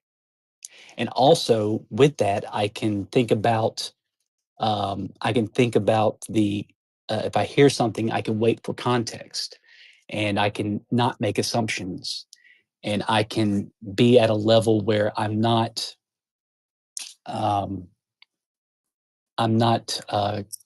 concerned with not concerned with making the mistake of not. Well, suddenly somebody's got a mic on. It's just kind of hot mic. But I just want to say that it's a great, great space as always. Thank you for letting me come up. And like I said, it's just always easy to not to take into context what is what it's. I'm just very grateful for my capacity to be in this space and to talk with all of you. And for anyone that is nervous, please don't be. This is a space where you are welcome, that you are embraced. And I just want to say extra kudos to everyone whose their native language isn't English. I think that's very brave. And everyone, thank you so much. Have a great day. Absolutely, Noble Ryan. We always appreciate you and the things that you bring to the table. And I think I'm going to need to get a phone number for like your cousin or somebody that lives close to you, because you had me wondering, man, making sure that you were okay once you started slowing down in your speech. I'm thinking, okay, do we need to get a wellness check to make sure he's okay over there? Well, there was a mic that was on. I don't know who it was, but for some reason, I was very distracted by that. I'm usually not, but it's okay. Thank you very much. Absolutely. And see, I'm sensitive to things like that. I pay attention to the details. So I notice that tone changes, tempo changes, things that feel out of place. And we have to get to a place that we recognize those changes. When someone comes in and says, I'm okay, oh, I'm good, I'm good, that doesn't really mean that they're good. They are saying something to appease your question, but they aren't necessarily good. So do we ask that additional question? You sure? Anything you want to talk about or need to talk about? To show that empathy and that level of connection, to demonstrate that I'm here for you if needed. So I heard that, Noble Run, and I'm even more sensitive because a friend of ours didn't show up a couple of times to some things that they normally showed up to. And we came to find out that she had had a stroke. So I was curious and I was wondering. So I reached out and asked someone to go to her house to check on her. And they couldn't get in. And eventually the landlord let her in, and she was laying on the floor. She had had a stroke several hours before. And had we not followed through in that moment, she would not have made it. So those things matter. So we don't want to be so casual about letting things go. When people say certain things, we need to be more attentive, dig, ask questions, especially if it's someone that you know or care about. And even if it's a coworker or a peer, you could be the voice that changes their mood, that saves their life, because you ask them, well, what's wrong? Do you want to talk about it? That could be the difference in their life continuing or not. So be mindful of that. Remember, the details matter. The little things matter in our interactions. And that's where connection really kicks in. It's about the connection. So thank you, Noble Ron. And I'm glad you were able to follow along with that and not take that personally, or, because I wasn't teasing you. Right. I appreciate it, Tim. And yes, I feel That's another thing about the space and getting to know you, Donika, and everyone, is that there's a connection, and it's not just it's not impersonal. It's personal. So I appreciate that very much. Thank you, sir. Absolutely. Absolutely. So we go now over to, and you all, you know what, if you all don't mind, let me share a couple things, because I think we have, well, I tell you what, I'll do this. Since we have these 5 hands that are here, I will let you all go ahead and share what you're going to share before I share my points that I wanted to make. And I will definitely be much quicker at this point in time in the day to bring that up. And then we'll let Abubakar and Madev do their challenges, because they signed up, and Darren as well. So Darren was going to do it last week. So we've got Darren, Abubakar, and Madev that are going to do challenges today. So we've got you 3 locked in. So don't worry, gentlemen. You're going to get to do your challenges today. So we'll go now to, who was next? Was it Madev next, Samara?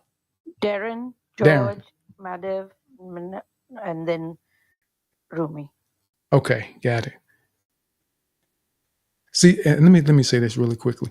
This is one reason that I don't write a lot of notes. I give myself bullet points, because when I have too much information, I will get lost in the information and I find myself reading. And now that Samara is keeping up with the list, let me mute that mic. So now that Samara is monitoring the list for me, it's just it actually has thrown me off, but it's good that she's doing it. But it's made mine has become a little bit insignificant and insufficient at this point for some reason. So I'm just noticing, I know that about myself.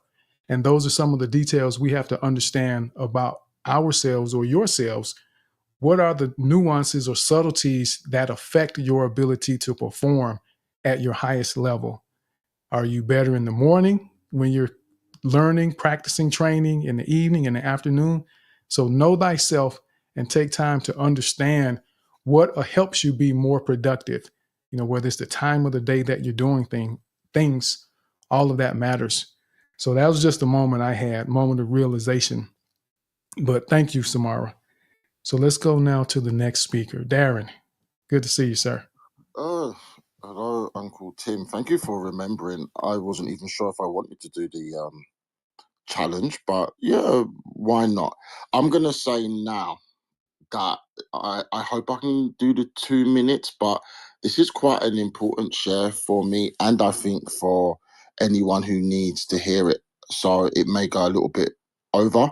So I apologize in advance. To give context, it's literally a situation that I'm still dealing with. I sometimes struggle, no, a lot of the time struggle with groups because of my own history and trauma, because of the 3 marginalized identities that I carry.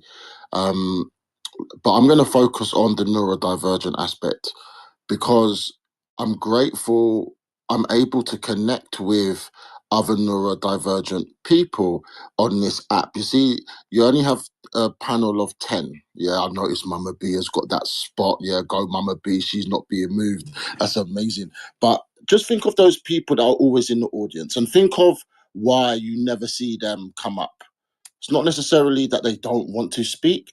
Some of them may be highly autistic, or they're struggling with anxiety and stuff like that. And I just watch how people operate on this app, yeah? And it's like there's so many people that come into these loving spaces, these kind spaces, these mental health spaces, but then they don't really show the care, compassion, and empathy.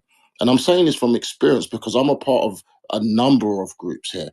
And in one particular group that I'm a part of for like neurodivergent people, we've had this person come in, and what has just come to light is that he handpicked certain people, the host as one and a few co-hosts as well. I co-host there, but he didn't handpick me. Interesting. And he's gone off and he's created a group chat. Yeah. So one of the neurodivergent, very highly autistic, beautiful soul, he got added to this group yesterday. And this person, who is not one of us, doesn't identify with it, he comes into the group and he's like in the group chat in bold letters, do not add anyone without my permission. So you've got to understand, when you're like a highly sensitive, neurodivergent, and someone puts that in there, you don't feel welcome. And then he leaves. Luckily, even though I'm in the UK, I have the connection with this person. I just checked in with them. Are you okay? Is everything correct? No, I'm not. And then it all opens up. So basically, now a number of people have had to leave this group. I got re-traumatized because I wasn't added. And I just thought to myself, why are you going to come into a support group and handpick people and create such division? So my point of all of this is, can we just please be a bit mindful, especially if we're going to be doing these groups that are full of people that need the support? Please don't exploit. Please show care. And please, less clickiness. I can't stand the clickiness of social audio. I get that we have to have these groups and to communicate and everything, but when it's just to create division, when it's just for, I want to feel better, it really frustrates me. And I'm glad that that person's now being exposed, and a number of people have now left that group, because that person, when they deal with being hurt, they start banging their heads on the wall and everything. I've been up and down with this person, messaging just to make sure that they're okay. When it happened, did any of those 10 people in the group saw that happened, saw that he left? Did any of them reach out to him to see if he's okay? No, they didn't. All these so-called caring people, and that's how people act. So that's really where I am. My context is, please be mindful of those people that don't come up on the stage and speak, because it doesn't mean that they're not special. It just means that there's a lot of egos that always want to get the mic first and push themselves forward. Doesn't mean that they're caring individuals. And for me, that's all I need to say. Thank you for allowing me to share. Love you all. Well, thank you for that, Darren. And I hope that helped clear your heart a little bit, sir. Get that off your chest.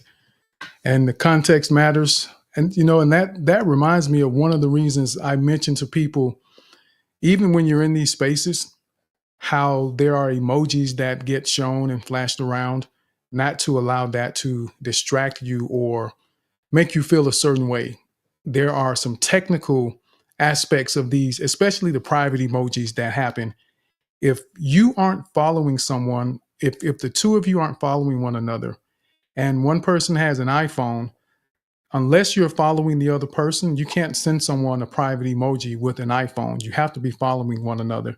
But someone with the Android phone can actually send private emojis to anyone. So don't ever assume because you don't get a response back from someone that they have something against you or that they're holding something against you. They may not have seen it. Those things don't stay on the screen very long. And some people are multitasking and they may be doing something else that they didn't notice the emoji that you may have sent. So we just want to have the mindset that we do what we know to do, we give our best, and we represent ourselves as best we can. And if there is a problem with something that's going on with someone and you know about it, you figure out the best way to address it and work past it, get through it, because life is too short to walk around with grudges against people about things that are usually insignificant anyway. And something that I did years ago in my marriage, I remember I got to a place where I asked myself, you know what? Is what we're disagreeing about worth us not being together? And that was just a game changer for me. Is this disagreement worth us not being together? And when you have that kind of perspective, it makes it very easy to move on to something that's more fruitful and meaningful in life and in your relationship. So let's go on to, it was next. Then who do we have next, Samara? George. Okay. George, welcome to the space. Good to see you. What's Tim your Brown, thoughts? very, very pleased to see you, sir. Very, very pleased indeed. I love these spaces. I think it's noble work. If I could make your spaces mandatory for everyone, I absolutely would. If Twitter spaces have taught us anything, it's that the level of public discourse out there, and you guys are being hard on yourselves, neurodivergent people, people with English as a second language, you should see how terrible the spaces of native English speakers are. They're terrible. People do not sit down and formally consider what they want to say before they say it. They don't think about the impact they're having on the audience at all. They just start rambling. It's awful. Tim Brown is the cure for the terrible quality of interactions that we're seeing on Twitter Spaces every day. If I could make it mandatory, I would. I was very happy to see the Brooklyn Brawler. He's a very, very kind man. He comes into a lot of the scripture spaces. He comes into everyone's spaces, shares his time. He's kind to everyone. There's an example of not only a fine public speaker, but a fine human being. And you know what? Every time he leaves, everyone in the room feels special. Everyone feels like they've had a special time with the Brooklyn Brawler, and they feel warm and fuzzy inside when he's gone. I'll never really be like that. I'm a little bit more toxic than that, but I admire the man very much. To the topic of the room, and I'll be brief. Tim likes me to set an egg timer. I'm going to try to get in under 2 minutes here. I argue for a living, and this idea of context is the number one reflex defensive argument that people will use when they get caught out on something they said wrong, or when someone quotes something they said something to them before, and they'll say, oh yeah, but you don't know the context, or that's out of context. It's important to really specifically understand what context is in the form of an argument, particularly because so much of the public speaking that takes place here on X is arguing. Dale Carnegie says that not to argue. We don't listen. We argue anyway. Here we are arguing. If you're going to bring a context defense, you had better know some fact about the thing you're talking about that radically changes its meaning. Context doesn't just mean it's unfair to quote something before. Context doesn't just mean I think you're wrong. Context doesn't just mean I share the identity of the person that you're citing, the authority that you're making reference to. Context means if I give you some other fact, the meaning of this is going to radically change and you're going to look like a fool. And if that's not true, if you don't have some fact in your pocket, like, oh yes, the woman in that photograph, that's his wife, and you didn't know that. If you don't have that in your pocket, when you raise the context defense and say, oh, you don't understand the context, this was the third council. No. If you don't have that, then don't accuse someone of raising something out of context, because all it does is for the remainder of the argument, people are going to think you don't know what context is, which means they don't think you know how to interpret facts. And if you don't know what facts are and you can't interpret facts, no one's listening to you anymore and the argument is over. Once again, Tim Brown, everyone. Next time you're in a garbage space and people are just screaming at each other about moving the goalposts and gaslighting and astroturfing and taking everything out of context, and using all of those cliches that everyone on these awful Twitter spaces throw at each other instead of actually arguing by bringing reasons, show them Tim Brown's profile and tell them they would benefit from coming to Tim Brown's room and learning what context is and learning how to argue, because even you, with your ADHD and your OCD and your CDO and English as your third language, you're still arguing better than they are. Why? Because you came to Tim Brown's room.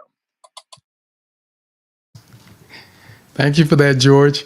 A lot of information and perspectives about context, and it's very important that we do that. And if we don't, one of the things that I do, and I personally will struggle in environments where people are debating about topics, because many times it really isn't a debate, because no one ever gets a baseline of understanding to make sure that they are debating from the same foundational idea or principle that they're discussing. If you're debating whether or not the sky is blue and you're talking about one shade versus another, if you decide that, well, we're talking about the lighter shade of blue and not the navy blue version of the sky that can happen when it's really cloudy or gray, when you get to a baseline of understanding, you will find very quickly that there's nothing to debate about. Because as George just mentioned, you have evidence and facts that will end the debate very quickly if you establish that baseline of understanding so that you're talking about the same thing. Even from a sports perspective, this debate about Jordan versus LeBron being the best basketball player ever, that's just not a debate that you can really have. It was a different type of game when Michael Jordan played versus now when LeBron is playing. They have different ways of approaching the game than the other one does. So there's so many nuances that we have to understand when we get into these conversations and interactions before we go down a path to make one claim or another and draw a conclusion that may absolutely be incorrect because we didn't have the information we needed to form an informed conclusion or make an informed decision in those moments. So thank you for that, George. I appreciate that, sir. Thank you, Tim Brown. Absolutely. Donika, I saw your hand go up.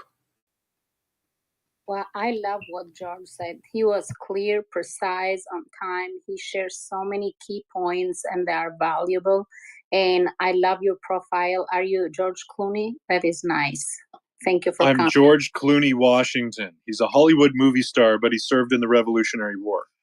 Perfect. You see, it is good, and it's good to ask questions because I saw your profile and I was like, good. He has a point and he shares some valuable key point, and I appreciate you for that. And Barack have been here from the beginning. He's DMing me. Just be aware of that because he wants to share something in the space too. Got it. And we'll bring Brock back up now so we can give him an opportunity to share some of the nuggets he has. And let me go ahead and let's see. I think it was Rumi, and then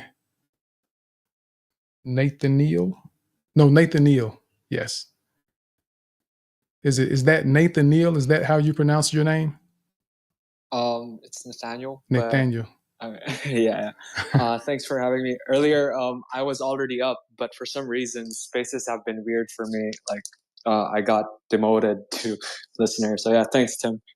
I also want to apologize to Noble. I think I was the one who, again, my space is just getting messed up. I think I was the one who distracted you earlier, so I'm sorry about that. I'm fixing what I messed up in public right now because that really resonated with me, Tim, what you mentioned earlier about when you messed up in public, you got to fix it. So yeah, here I am fixing it. So sorry, Noble. So I also want to say I've been hopping on spaces recently because I didn't realize that there was a thing as spaces in Twitter. I thought it was just like writing. So this is very interesting, like hearing people's perspectives. And yeah, just one thing that I would like to say about confidence in speaking is what I learned as I hop on spaces is being present at the moment. And you kind of touched on this earlier too, Tim, about how, when we try to think too much of what we want to say or like what outcome we want to happen, kind of get lost in our thoughts and we don't say what we want to say. We kind of like have we get our tongue tied because our thoughts get all mixed up. And that's one of the things that I learned is to being present at the moment, being present at in the context, as you mentioned.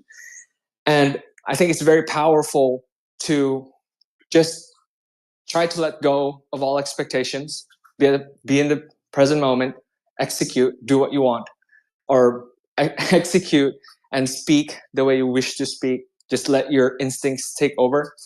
Of course, considering that you've done your due diligence and practiced as well, speaking somewhere or maybe even in the mirror. And I just wanted to reflect on that. You mentioned basketball earlier. It's like Kobe Bryant talked about how when he has a bust.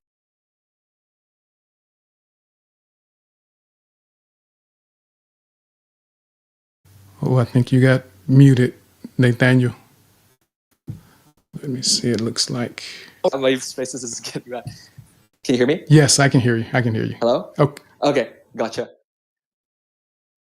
Hello? Yes, we can hear you. You mentioned Kobe Bryant. I heard you say Kobe Bryant's name and then it cut off.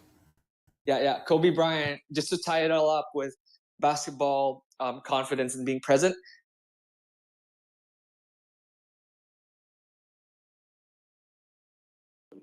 Catch it, my friend. Catch it and keep going. Yes, it keeps cutting off on you, Nathaniel, for some reason. It's almost as if we aren't supposed to hear about Kobe Bryant today.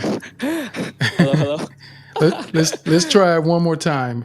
And if it happens Yeah, the yeah. third time, then we know Kobe. We talk about Kobe later. Yeah. Maybe we should just talk about Michael Jordan and LeBron. They don't want Kobe Bryant. Right, I know. Yeah, but just hopefully this works now. But Kobe Bryant was asked how he was always so confident with his buzzer beaters, and he said that it's not a big shot. It's just the same shot he's done over and over and again in the gym. And that's what I want to say when it comes to speaking. If you speak more, just practicing over and over again, when you're at this moments like this where your mic gets all messed up, it doesn't matter anymore because it's just another conversation. You're just talking to people, you're just talking. I'm just talking to Tim, talking to Donica, to Samara, and to everyone in this room. So yeah, I just wanted to say that. Absolutely. And one of the things that I really love about this, and it goes back to what happened with Noble Ron as well, with Nathaniel's mic coming on, is I want you all to get to a place where you learn to ignore the distractions, to be able to push through the distractions. You hear something happening, and even if you look at it, if it catches your attention and you turn your head to see, but don't let it throw you off your game, because things will happen. There will be people who intentionally try and distract you or disrupt what you're doing.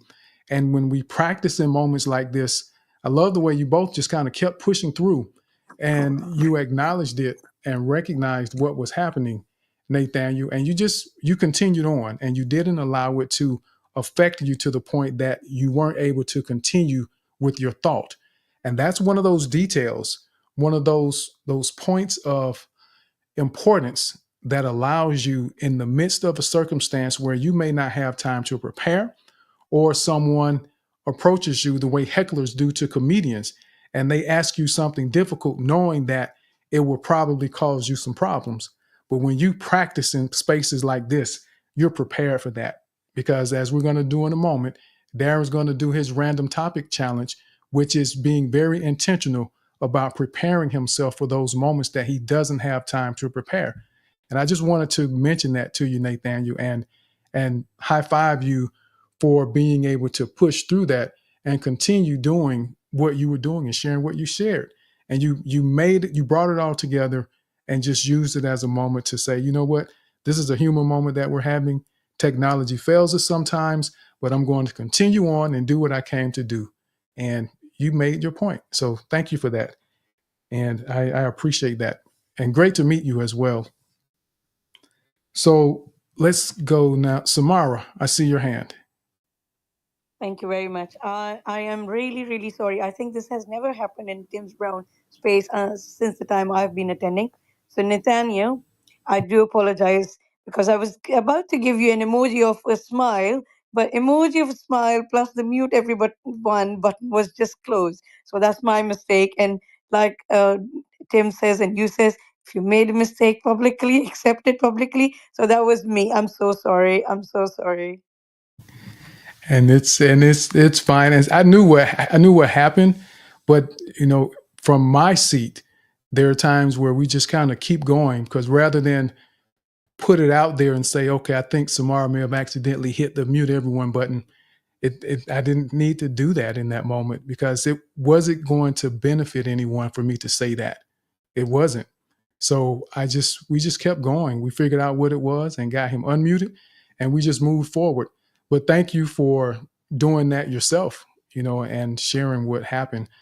That's going to be something that helps other people understand and be even more mindful when they do want to give the smiley face emoji, to remind them that the mute everyone button is pretty close to the smiley face. So it's going to make them be more aware and attentive and careful when they do that. So thank you, Samara. And let's go to Rumi. And then after Rumi, I want to go ahead and share the points that I was going to share. And then we're going to get to Darren, Abubakar, and Madev for their challenges. And I know when you do the challenge, Madev, you can still share the thought that you wanted to share about the space before you do the challenge. So Rumi, we'll go to you, sir. Thank you, Tim. Hi again. I'll just take this quick moment to address a couple of things. First of all, Very nice of you to curate the speakers panels, but I see Abu Bakar has got a clock. So you don't have the buzzer, but he has the clock. So you keep us driving in that circle of keeping it concise. Well done, sir. That's after you. So Samara was talking about mistakes, and sometimes I come here and I crack a joke or two. Mama B, you are in my spot. Noble Ron should be with me. I mean, I feel jealous already, so please don't do that. Anyway, all I was wanted was that sometimes I come here and I might crack a joke or two, and I did that once again. But I just realized that it could be offensive to someone, and they could actually not like it. And if that's the case, please be vocal about it. I only make jokes about people that I know, and I try to be very careful about them. But even after that, if there's something, please be vocal, and I take fully publicly apologize if I've said anything or to anyone to hurt them in any way possible. So just that wanted to add that. Thank you, Tim. Absolutely. Thank you for that, Rumi. And you see how environments like this just inspire us and push us to just be better, to do things differently. And it makes the world a better place. And when we sit around, many of us probably have ideas that we feel could change the world. But at the end of the day, we may not be the person that changes the world.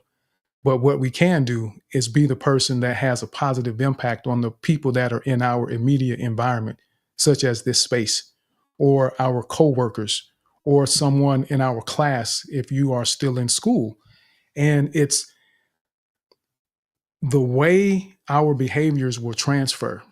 As I shared the example of what my mother did with us, we've had 3 people make public apologies and acknowledgments of something that they felt could have been done differently. So that's how things happen. You don't have to try to force people to do anything. If we demonstrate the behavior and the type of character that we want to experience around us, because you know who you want and what you want to be in your life, but we get who we are. So we have to be the type of people that we want to be around. Otherwise, you're going to continue drawing the same type of behavior that you demonstrate to others. Keep that in mind.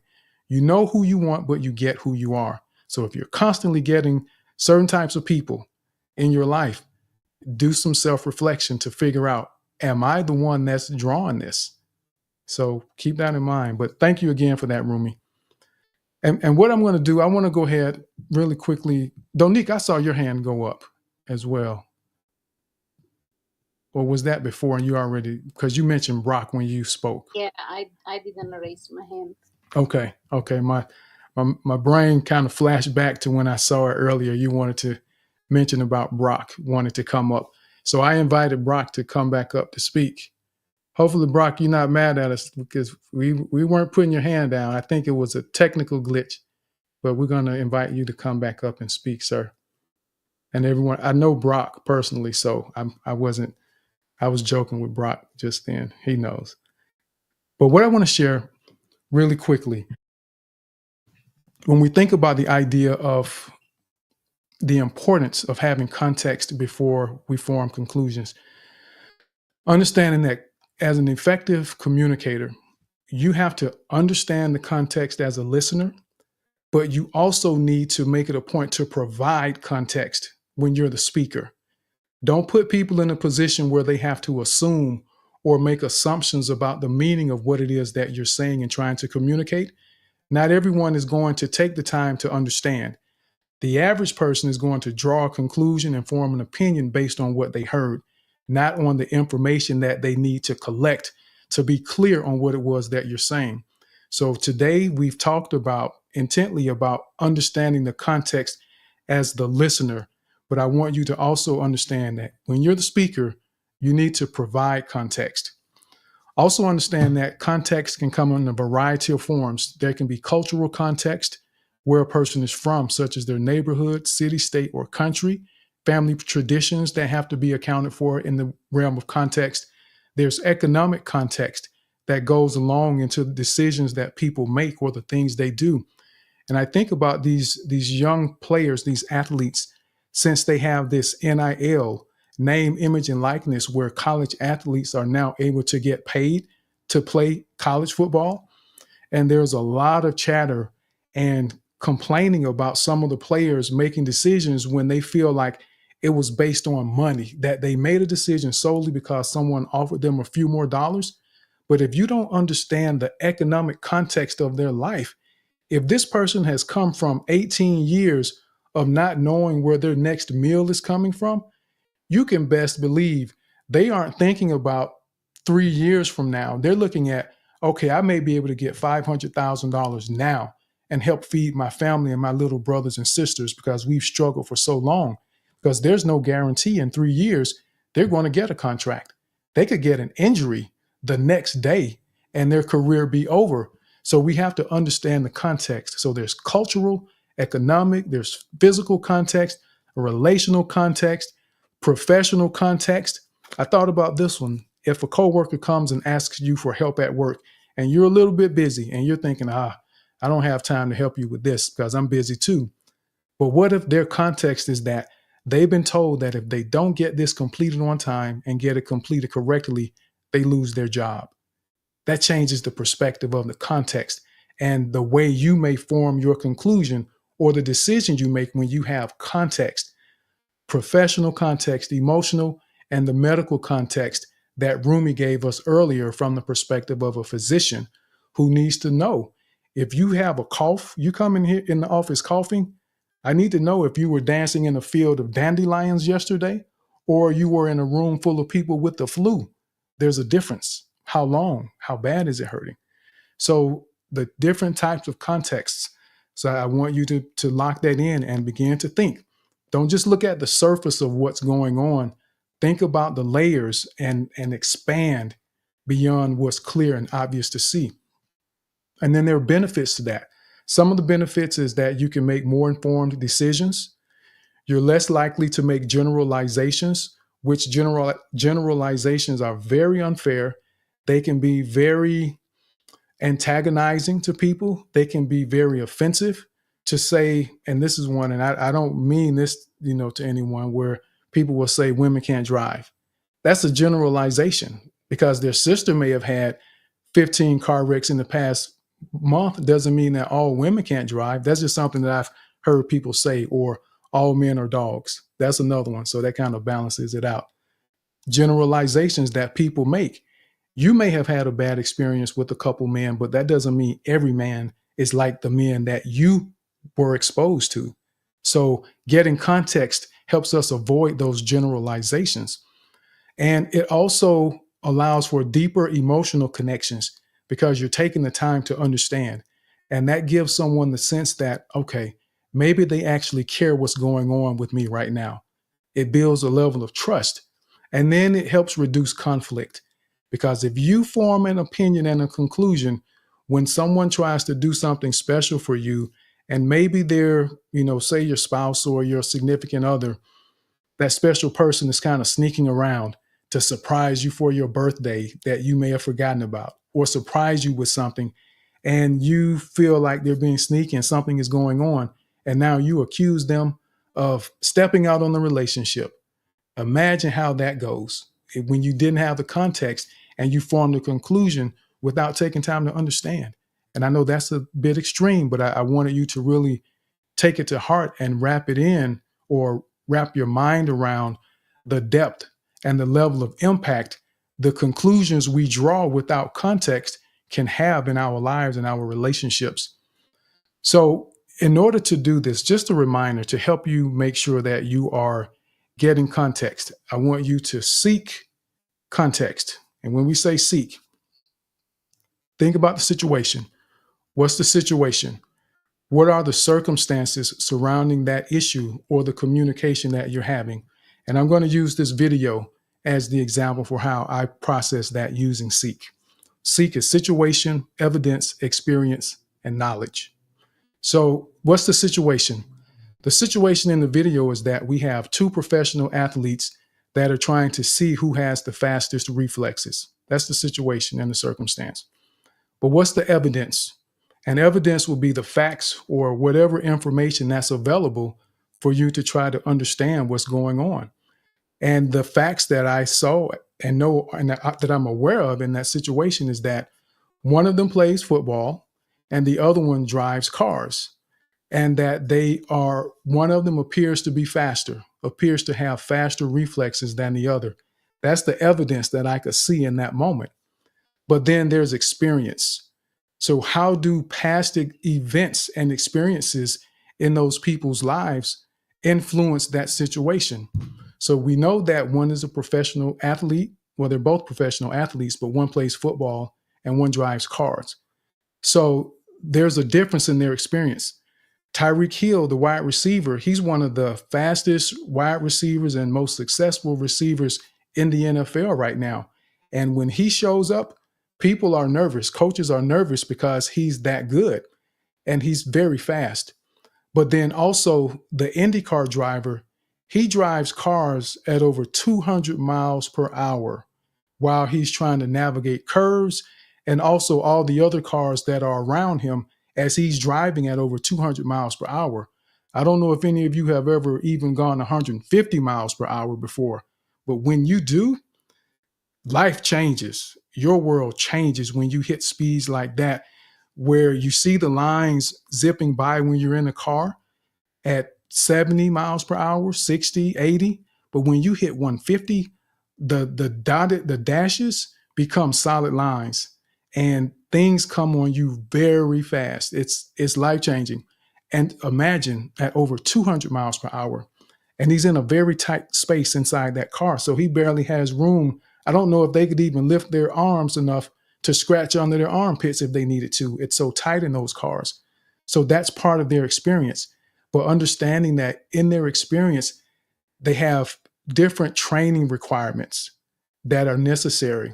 So as an IndyCar driver, you have to understand that his reflexes are extremely valuable. That's one of the most critical aspects of his training and skills that he needs to drive a car that fast under those conditions, because you don't have the opportunity to take a full second to make a decision, because in 1 second at over 200 miles per hour, the race could be over for you and a number of other people. So he has to train to respond in a moment's notice, in a fraction of a second. Whereas with a professional football player, and this is based on my knowledge and understanding of the subject matter for drivers and football players, the football player has the luxury of watching the quarterback throw the football to him. And he may have 2, 3, 4 seconds sometimes before the football gets to him. So he has time to prepare himself and position himself, and he knows what's coming. So he doesn't have to be in a rush where it's a matter of microseconds and milliseconds to make a decision. Whereas this IndyCar driver, he doesn't get that, because if someone actually swerves in front of him, he's got to be able to react to that fraction of a second swerve to prevent a collision and potentially changing someone's life tremendously in that moment. So if the football player were to train under the same conditions, I'm convinced, based on his abilities that he's already demonstrated, he could do the same thing, but his job doesn't require him to function at that level when it comes to his reflexes. So putting that all together, the situation, the evidence, what are the facts and information that are available, the experiences, what events or experiences have they had that influence what we're seeing, and then your knowledge, applying your knowledge and expertise of what you do understand about the information that you have and of the experiences that you know of for those people. And when you put all those together, that means you've taken the time to seek understanding so that you can have the appropriate context to draw a conclusion that's going to allow you to make an informed decision or an informed opinion about something that you are seeing, hearing, or experiencing. And that's what I want to make sure that we all get to a place that we're doing in our lives, because it will have a tremendous impact on the outcomes of so many situations that you find yourself in.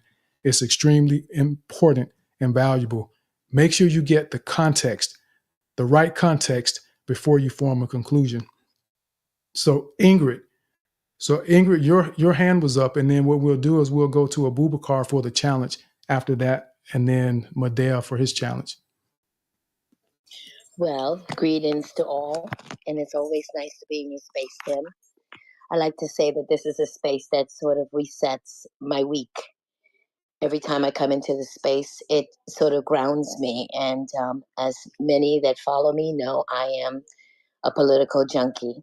And then we got those that call me Auntie Ingrid or Magnificent Queen. And just listening to the context and getting the situation. And then you reminded me about the having to correct in situations in person, like coming back to where you might have made a mistake and come back and correct that. That is always a welcoming moment. I always remembered as a child, my mother used to always tell me, don't embarrass her in public, because if I did, or if I do, she will correct me in public.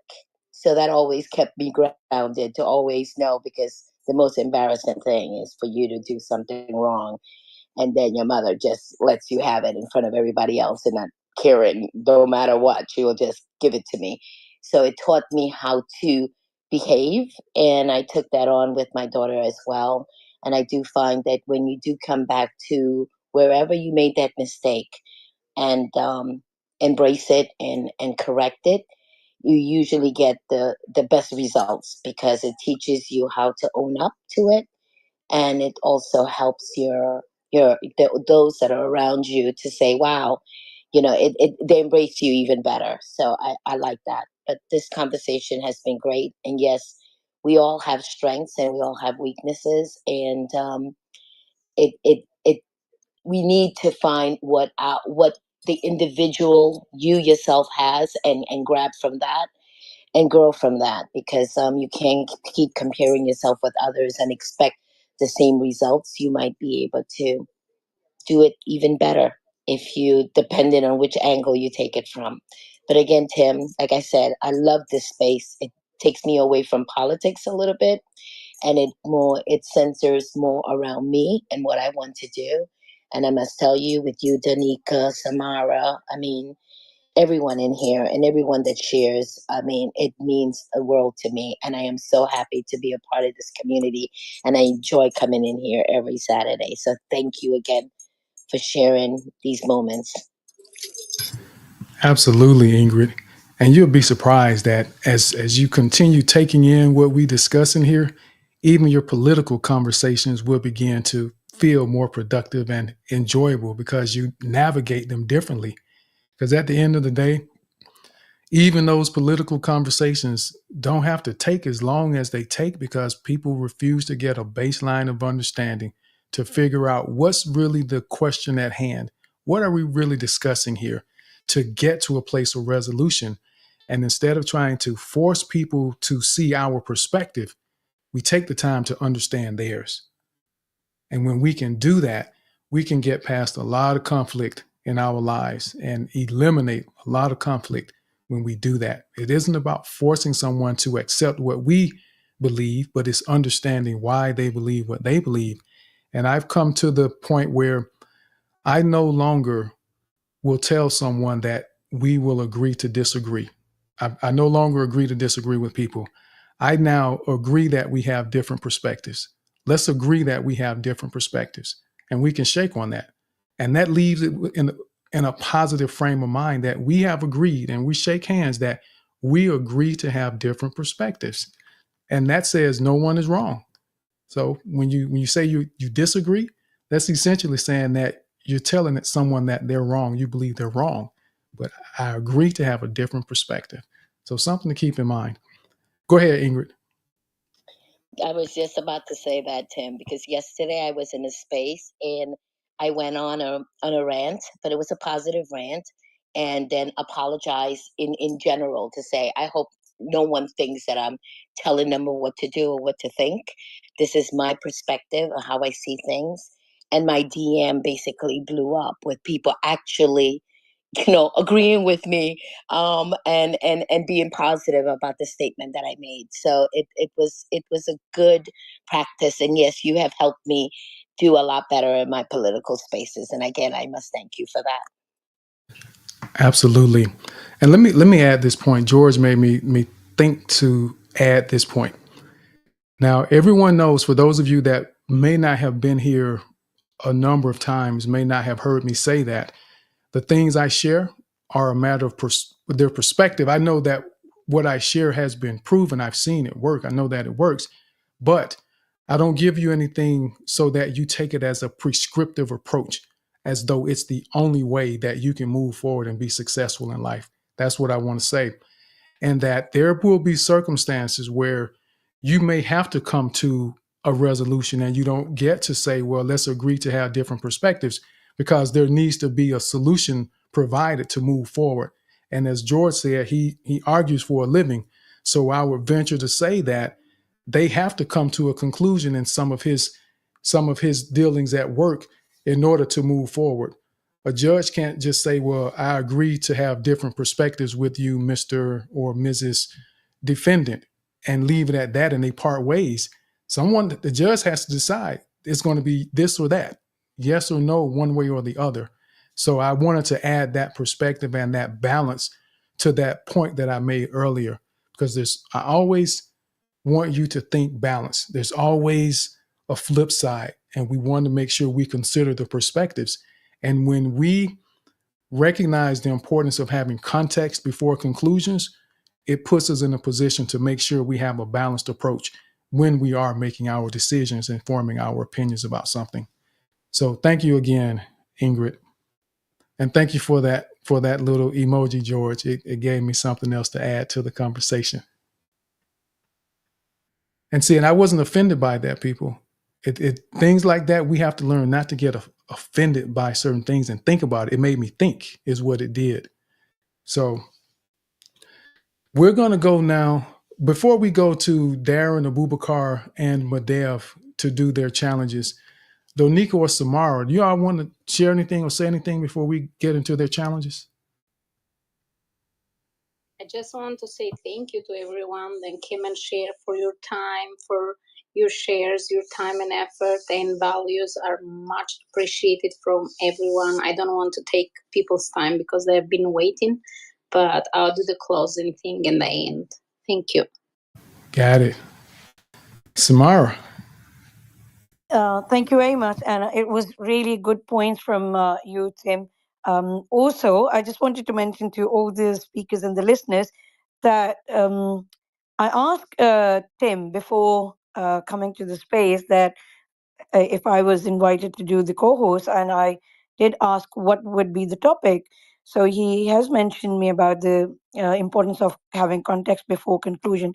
So something that I wanted to add here is, if I wouldn't know what are we talking about, I wouldn't have prepared, although I didn't talk a lot about that, but it just gives you the perspective that what environment are you going to be in, what is the discussion going to happen. So you're mentally prepared and you know what to expect, and also not drawing the conclusions before listening to all the views and opinions. So that's one small thing I wanted to share. Thank you.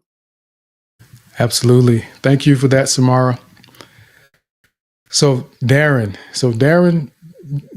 is rolling over from last week because we didn't get to let Darren do his. And then Abubakar signed up first to do the challenge, and then Madev signed up. So we'll go in that sequence.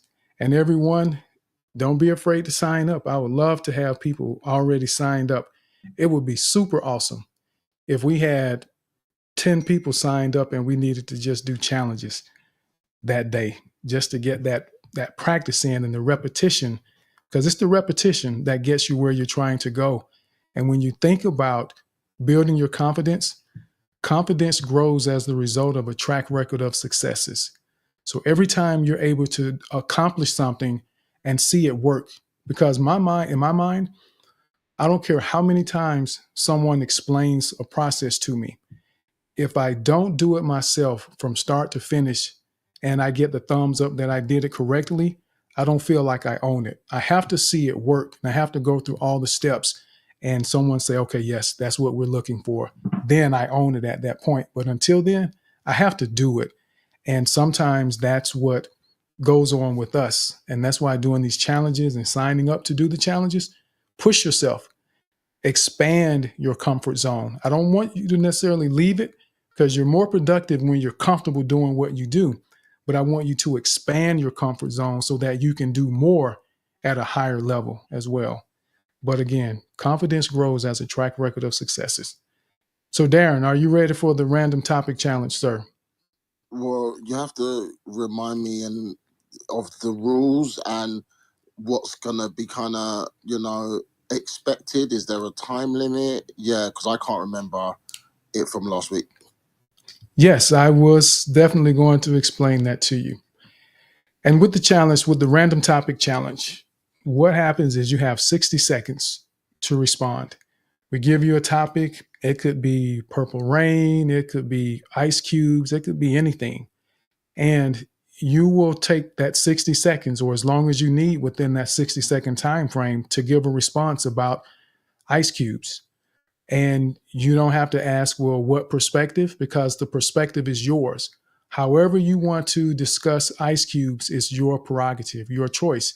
You get to choose whether you tell us a story about your childhood and how someone put ice cubes under your sheets before you got into bed and you didn't see it, or how ice cubes are formed because you understand how the molecular structure changes when the cold temperature hits the water and changes its density, or things like that. So you get to choose how you want to approach it. And at 45 seconds, you hear this chime. That means you have 15 seconds left to finish up if you haven't already finished. And then at the end, we'll give some feedback. And the goal of the challenges is to work on our 4 Ps, our pitch, pace, power, and pause.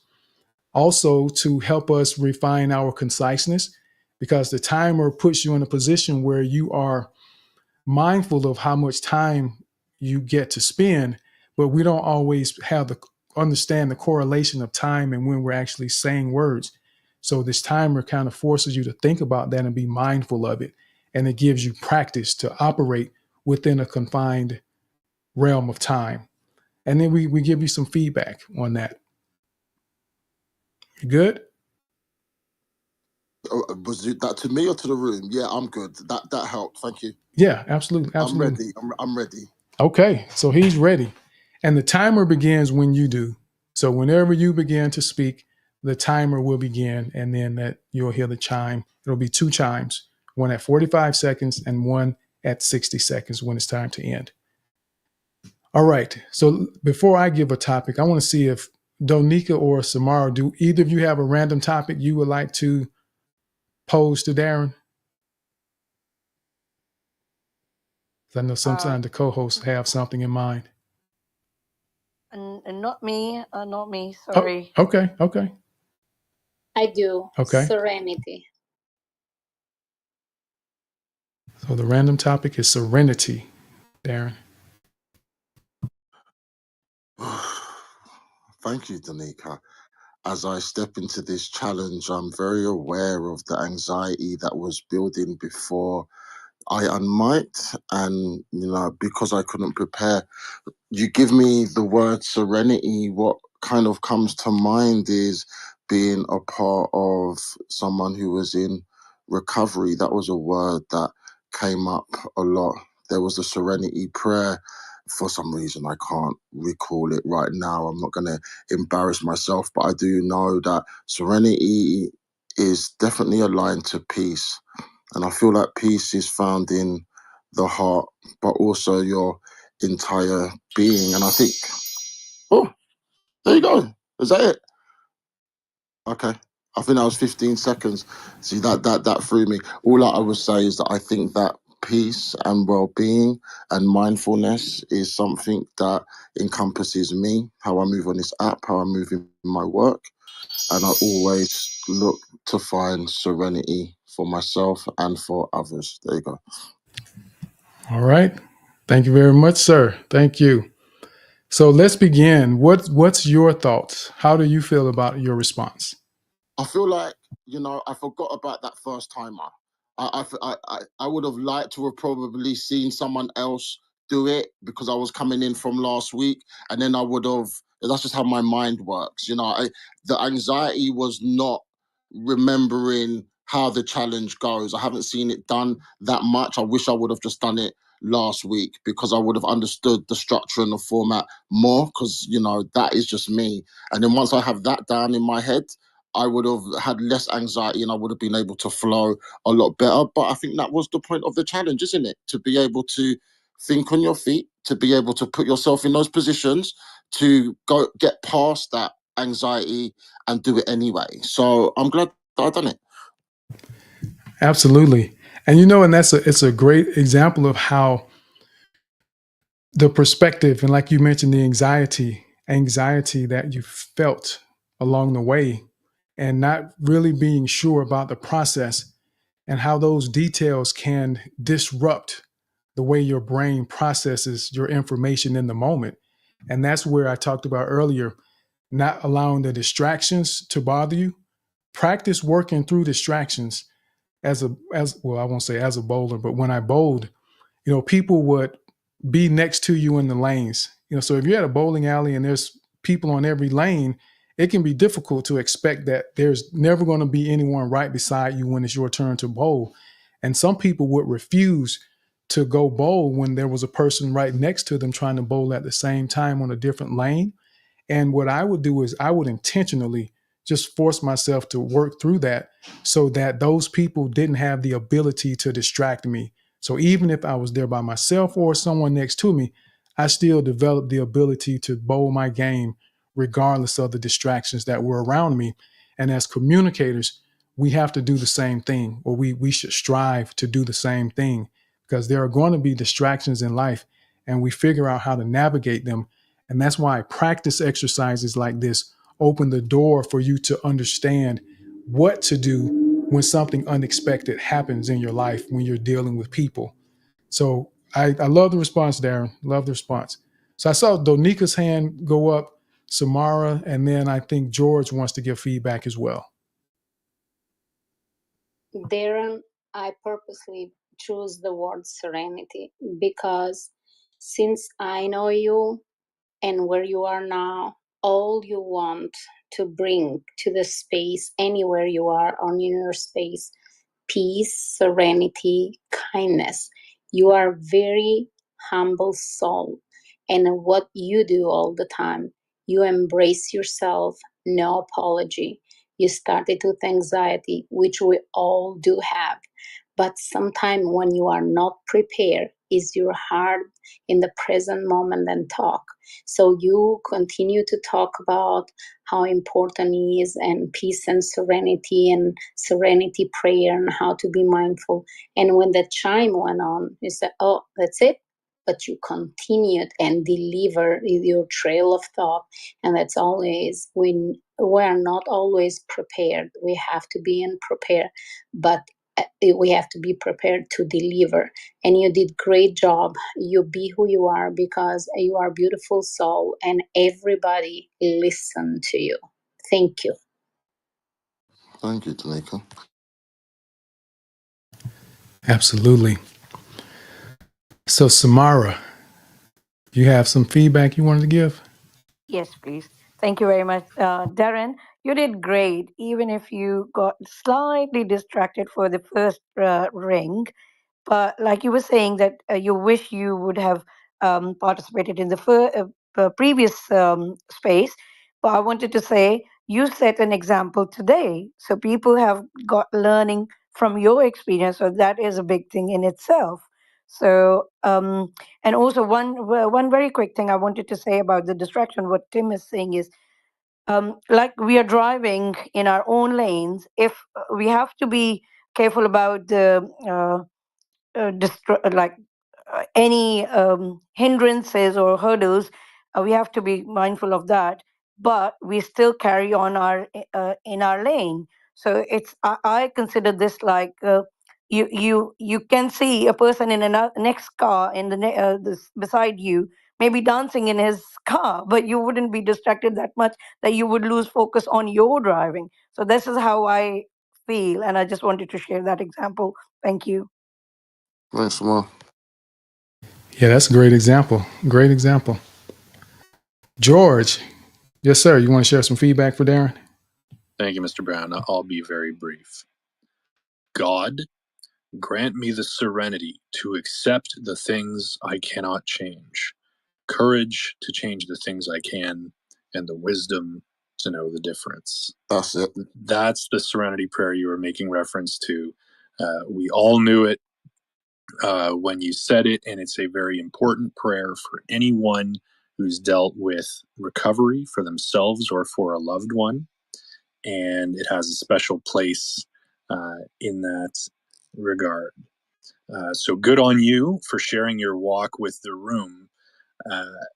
One of the things that comes through when you start to search for something is you start to reveal your inner monologue and say, oh, I'm thinking this, or oh, I forget that. And when you have very little time, if you have something to say, it's important to just say it.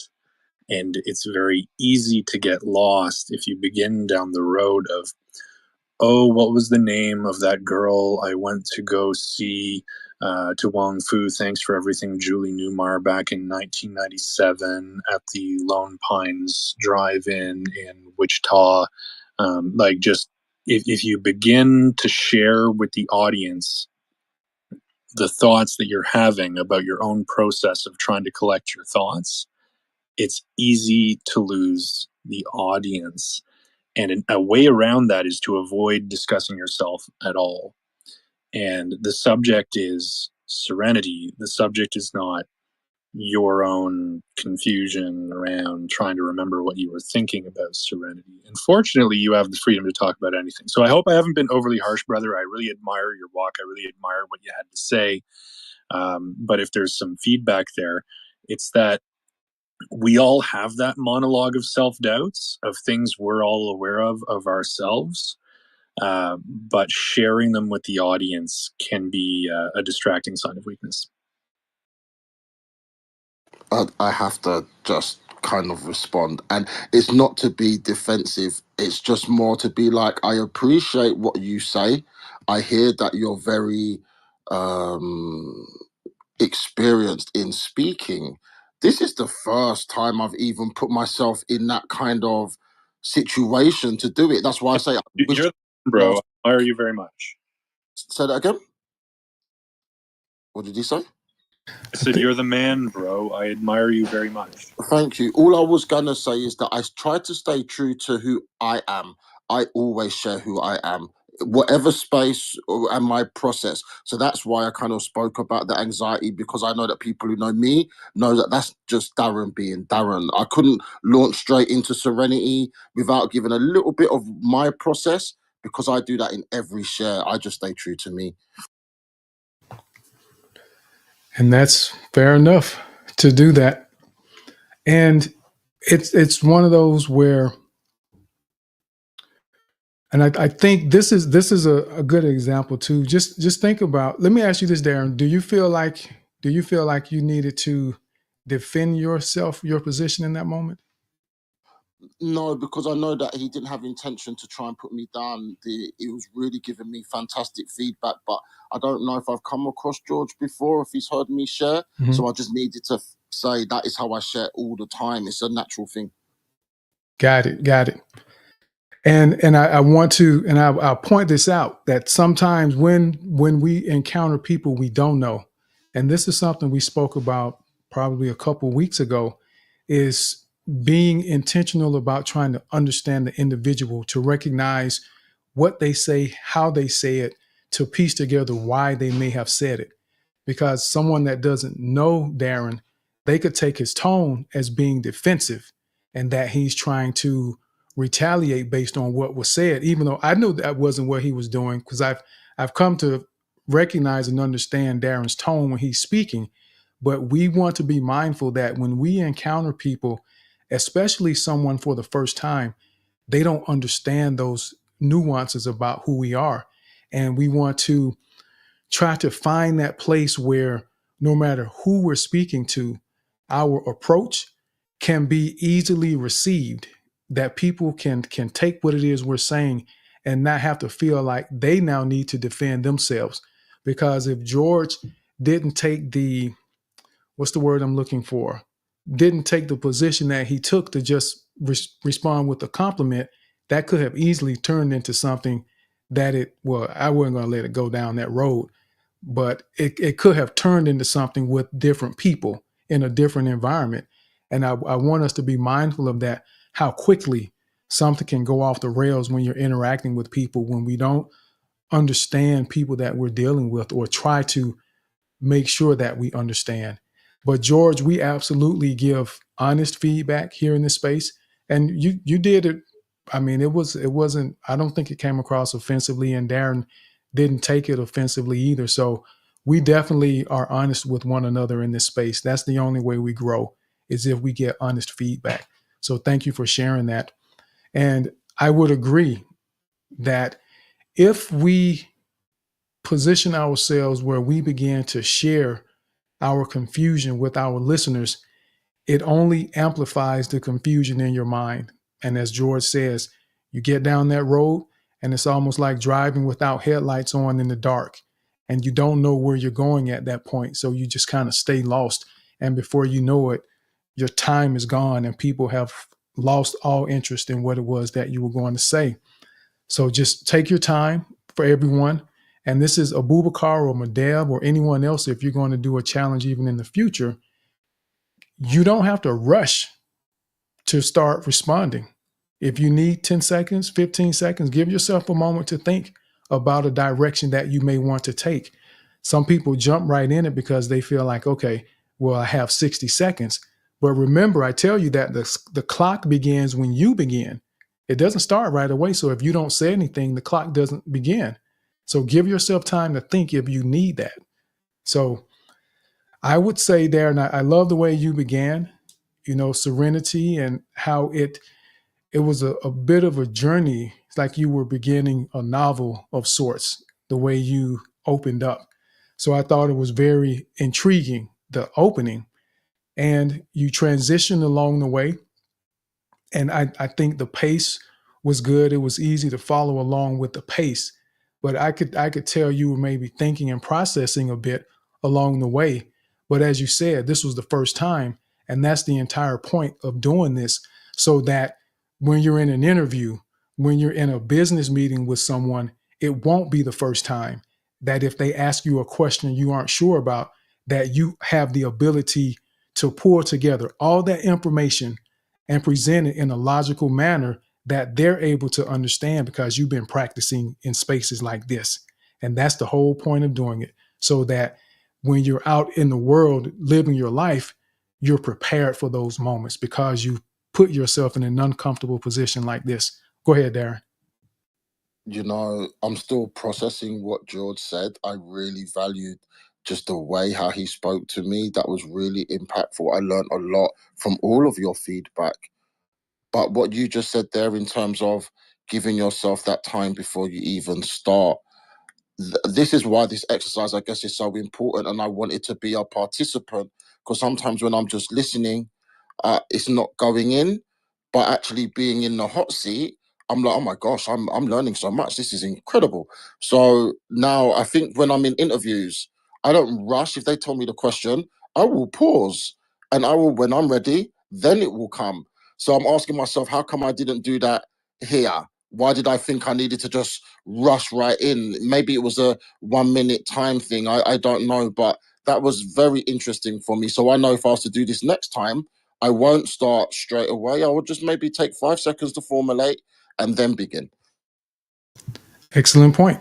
And that's understanding the context. And when we talked about the first E was evidence and some of the facts.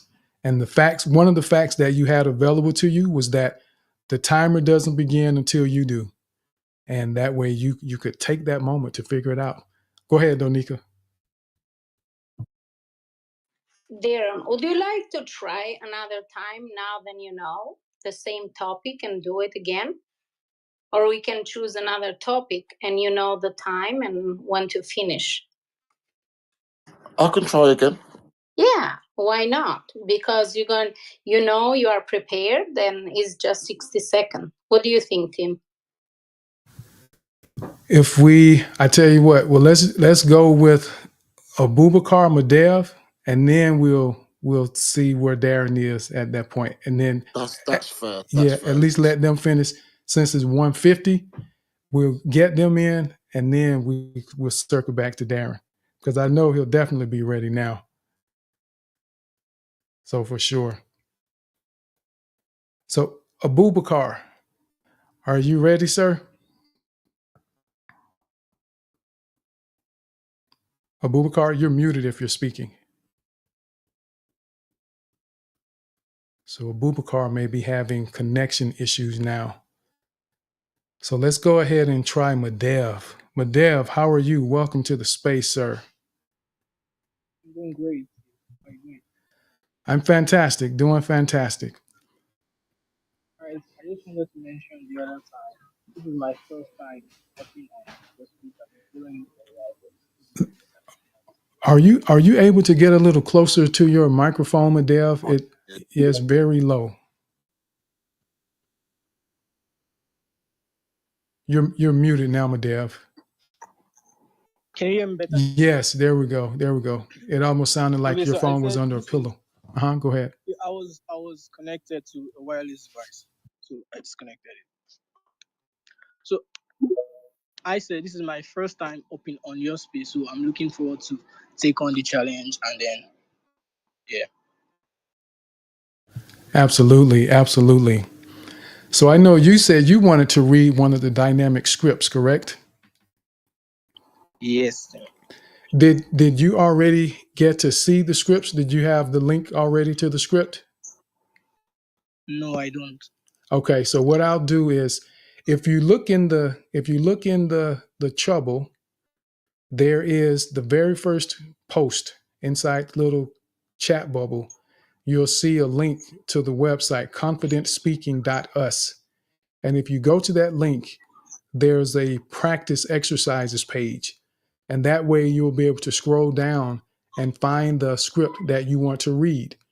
And as you are looking at those scripts to figure out which one you want to read, we'll go back to Abubakar since he has reconnected and see if he's able to do his since he was supposed to do his first. And that'll give you a chance to find the script you want to read. Fair enough? Yeah, fair. Okay. I'll get back to you. Okay. All right. So Abubakar, welcome back, sir. Let's see if we can get this done for you. Hello, Sim. Hello, I think I'm hello. having issues. Let me try and fix it. I'll be right back. Okay, okay. So while they do that, Can I ask a quick? huh? It's just me. I just want to ask a question. Is that okay, Tim? Okay, go ahead. Go ahead. Okay, sorry to intervene.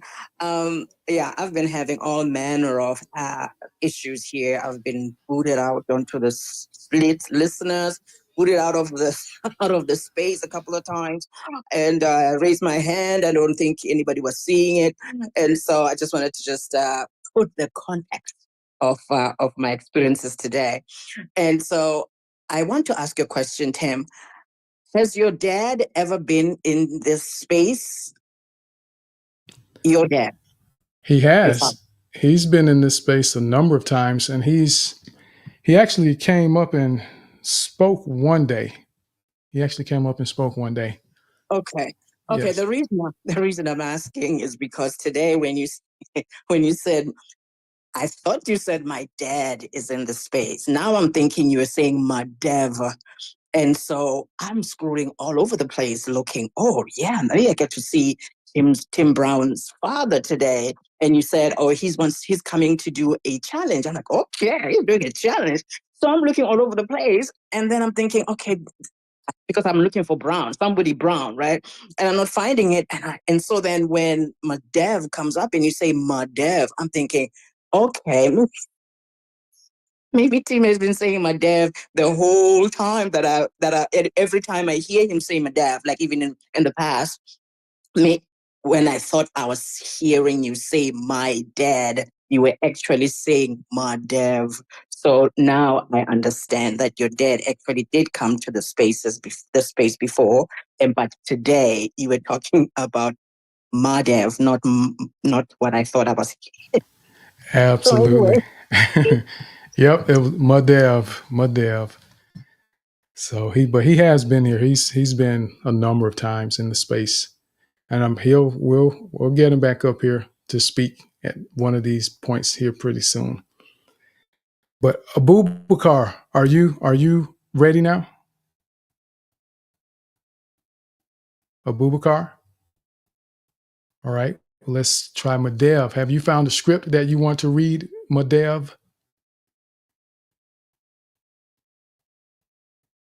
Madev? You're muted if you're speaking, Madev. No, it's just a minute, please. Okay. So what we'll do then, I know Nancy made it up. So Nancy, do you have a thought you want to share before we get to those challenges? Yes, hello everyone. Hello. Hello. Okay, thank you. I wanted to make sure that you hear me. Thank you for having me. This is my second time here, and I'm here to learn English and to learn how to speak confidently. And I'm really happy that this place exists. And I was listening to you, and then I realized that I'm one of the proof that we tend to judge too quickly when I saw the video that you shared, because actually I thought that I quickly decide who was the professional and who wasn't when I saw the video, and I was totally wrong. And once I hear your explanations, I was like, okay, I'm one more proof that we judge too quickly. But what I've learned from the video is that one of the players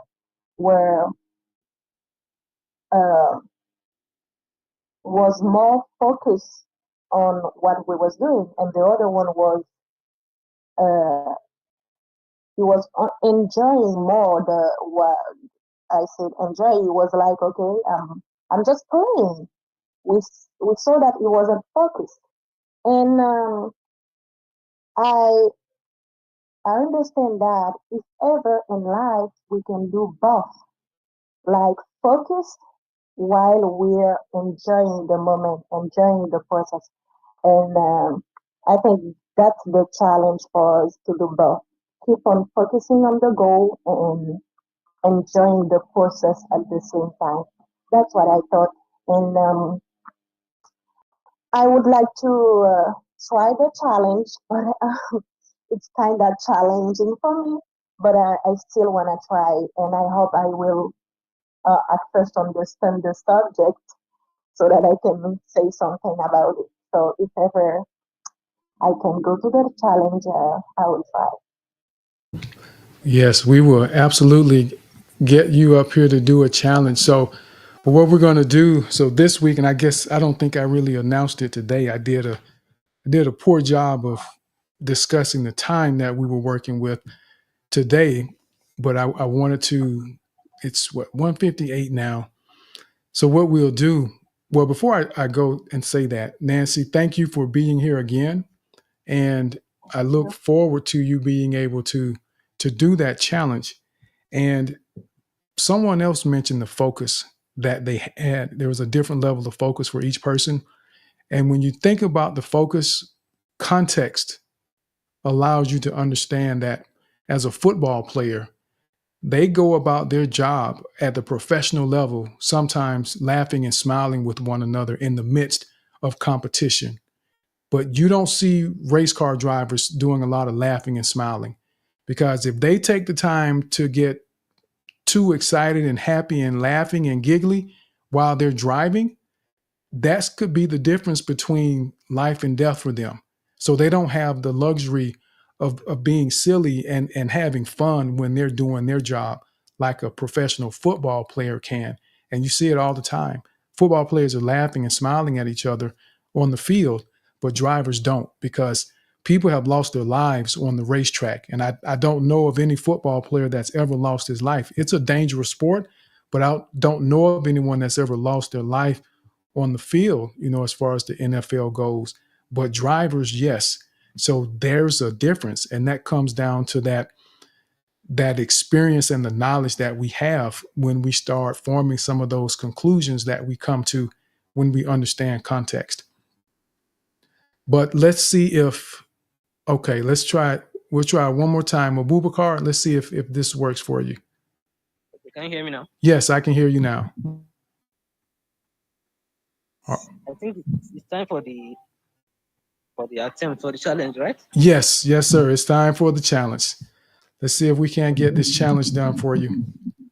Oh, well, I have to say, You ready? you can. So okay. Hopefully it doesn't cut out on you. It sounds like it may be kind of spider, but we'll give it a try. So the random topic for you will be, well, let me get a confirmation. You ready? Let me get a yes or thumbs up if you're ready. Yes. Okay. So the random topic for you, Abubakar, is context. Context. Okay. Is it the same as ABC challenge? I think I signed up for ABC challenge. Oh, did you? I didn't notice that. Oh, you know what? Nope. I thought it was the random topic. Oh no, I signed up for ABC challenge. I want to try that. I've practiced a bit of it, so Okay. I just want to see if I'll get it right. Okay. Well, I tell you what. Well, let me go to Madev and let Madev do his dynamic script, and then I'll do the ABC challenge with you, because the ABC challenge requires 2 people to do that one.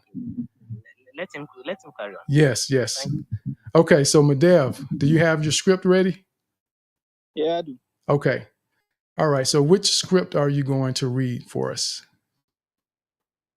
The mental health awareness. Mental health awareness. Okay. Yeah.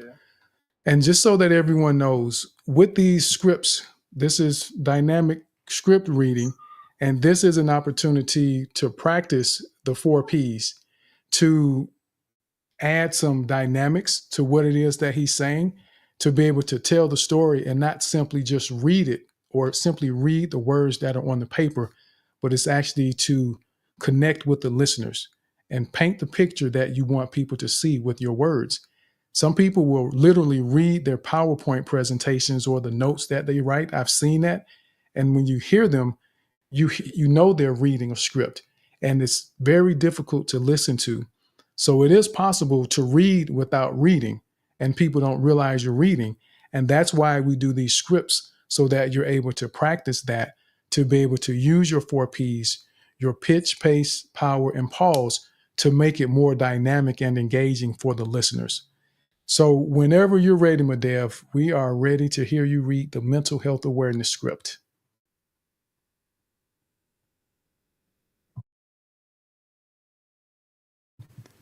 You're muted, Madev.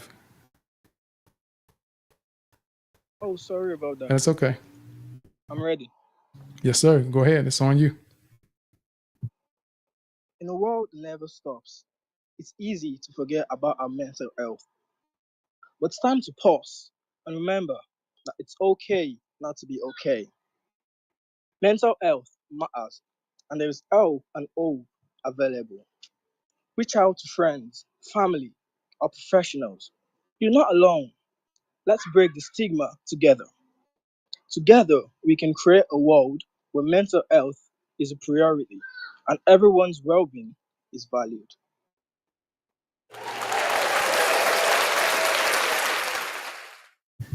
Nice, Yeah, sir. I'm done. How do you feel about that? A little bit nervous at the beginning, but I felt comfortable when I continued. It sounded like it. It sounded like it. Anyone want to give some feedback for Madev before I do? I can say something. Okay. Right, Madev, that was great. It felt like you were just giving us your input from your mind rather than reading. So it was great.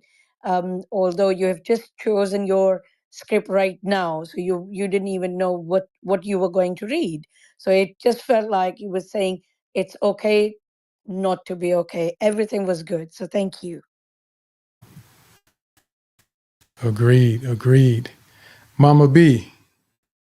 Yes, my dev. That was great. That was great. I was more focused on the smoothness of what you were saying, and it made me remember what Donika said last time. Donika said, "I am reading from my heart." So I think you were probably reading, and but it was so smooth and felt passionate.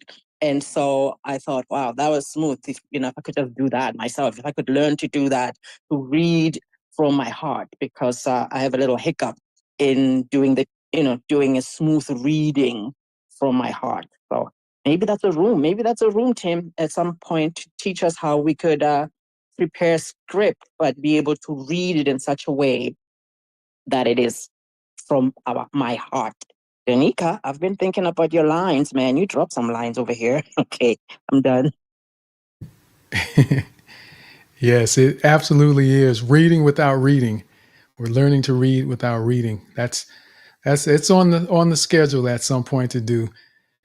But one of the things when choosing these topics though, I try to be led, and it just kind of comes to me that, okay, this is what's most relevant in the moment for everyone to be able to hear. But that is definitely on my list. I have a list of topics that come up.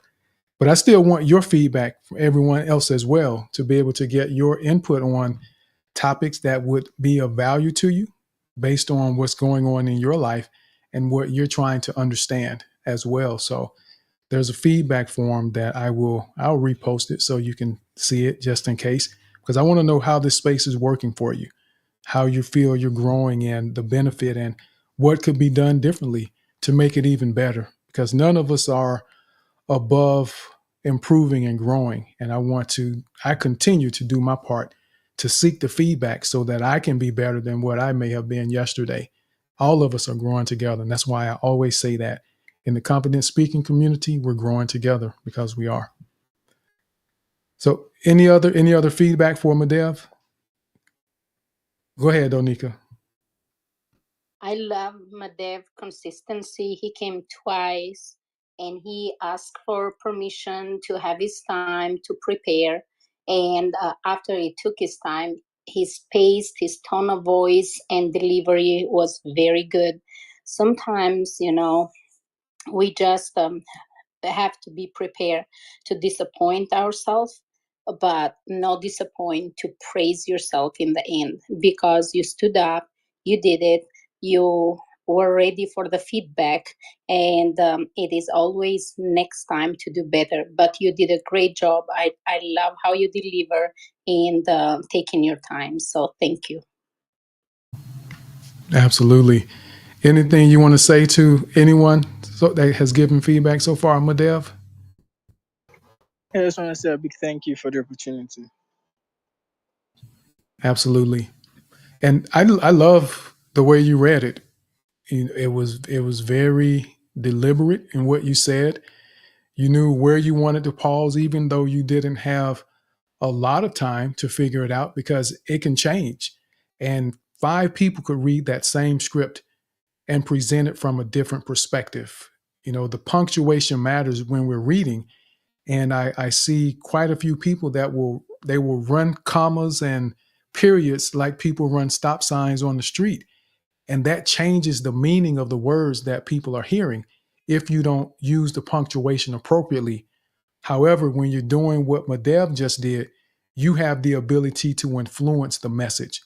So it's important to understand when to use your pauses, when to use your inflections, the power and projection of your voice to emphasize what's most important in those moments when you're speaking. So I thought it was an excellent job, Madev. And given what you did in that short amount of time of having with that script, I would definitely encourage you to keep practicing doing that and look for opportunities in your area if you don't have some equipment where you have a microphone, practice it. Try to get you something, and you'd be surprised that you could potentially do voiceovers for people remotely from where you are. A friend of mine that came into the space back in December, Vince, he does voiceovers. And I mean, he does voiceovers for presidential campaigns. I was with him a couple weeks ago, and he got a phone call because they needed him to do the little promos for the 6 o'clock news that day. So he does those little sound bites. Tonight at 6 o'clock, we'll be discussing how cars used to fly and now they only drive in the mud. So he does things like that. So you would be surprised what doors can open for you if you just keep doing that. I could see that happening for you. So kudos, sir. Thank you, Tim. Absolutely. Absolutely. So I think, let's see, Abubakar, I see your hand, sir. Oh yes, I'm ready. Okay, you ready? Okay. All right, so we are going to, Abubakar wants to do the ABC challenge. And what the ABC challenge is, this is where we have the letters of the alphabet. And each person will use, like, so if Abubakar begins, then he will make a statement that begins with the letter A. And then my response has to begin with the letter B. And then he responds back with the letter C, and so on, to see how far we can get down the alphabet. So that's how the ABC challenge works. And let me see, I was trying to get my, hold on one second, Abubakar. I was trying to get to where I had my little card, because I know my ABCs, but I do this so people, when they're doing the challenge, they're able to see it, just so it doesn't become such a major distraction trying to remember the alphabet. I have it saved in here. Where is it? Oh, I know what it is. Okay, here we go. I'm about to get that, and I will have that in just a second here. Okay. Do we have a topic for it? No, there's no topic for the ABC challenge. So when you begin, so if I were to say I'm the first person to speak during the ABC challenge, and I would say, "Are you doing okay today, Abubakar?" And then you would respond with something like, "Best believe it, it's a fantastic day." And then I will respond with a sentence that begins with C. That makes sense? Okay. Yeah, I get it. Okay. So let's go ahead, and do you want to go first? No, I think it's better you go first. But do you have a timer for it? No, there's no timer. There's no timer. Okay. Yep, no timer. So you have the ability to think about it and process it a bit as you're trying to figure out what the next thing is you're going to say. All right. So do you want me to go first? Yes, go first. Okay. Are you having a fantastic day today, Abubakar?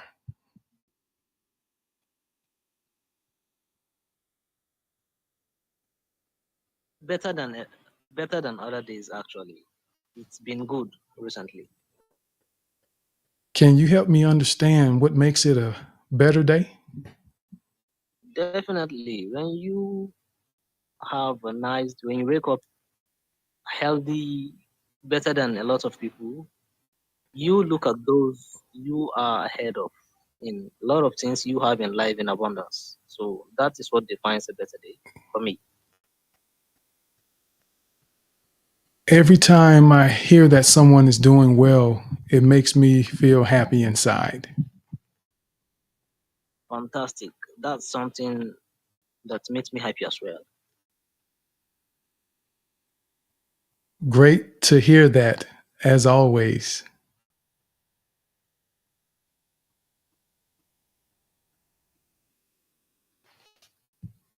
To hear. Oh, wait.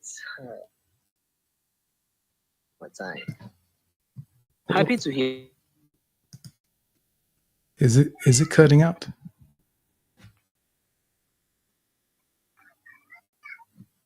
No. Can you hear me?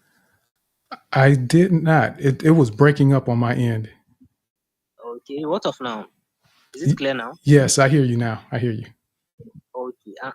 I'm starting with H, right? Yes.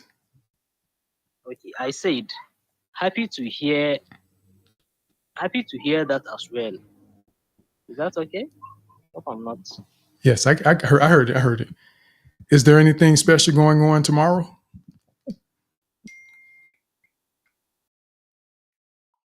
Generously, I think I have a high expectation about it. I'm always optimistic.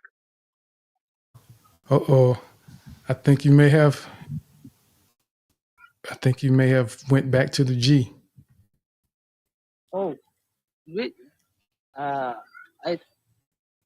I did. Was it I'm going for? No, it was J. Oh, J. Yep, it was J.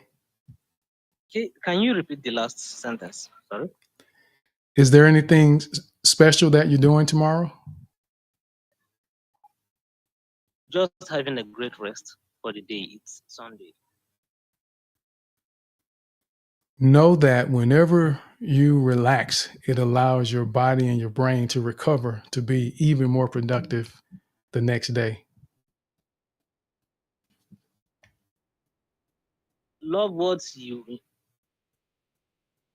Loving the words you are using as you speak, actually. I believe so as well. I believe so.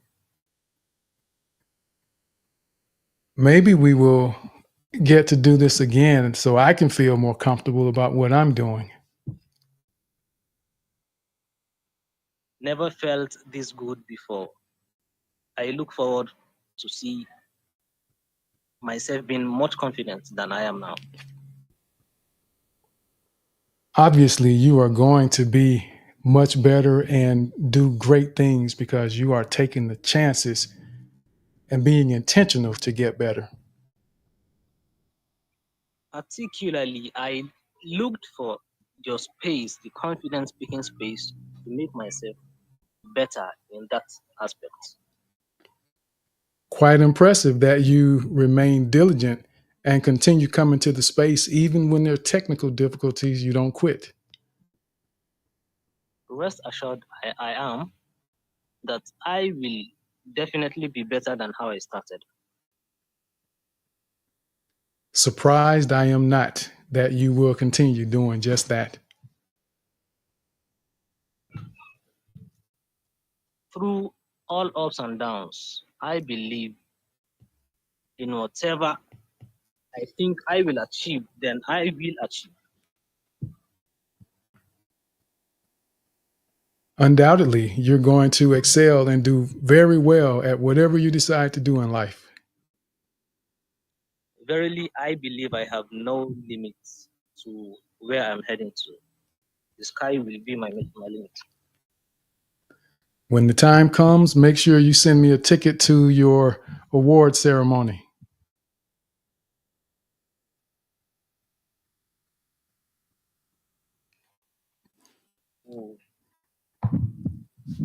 X is a better place to send you that ticket, I believe. Yes, I would agree. That's a convenient approach to do that. Zenith is a peak to whosoever seeks to grasp his limits.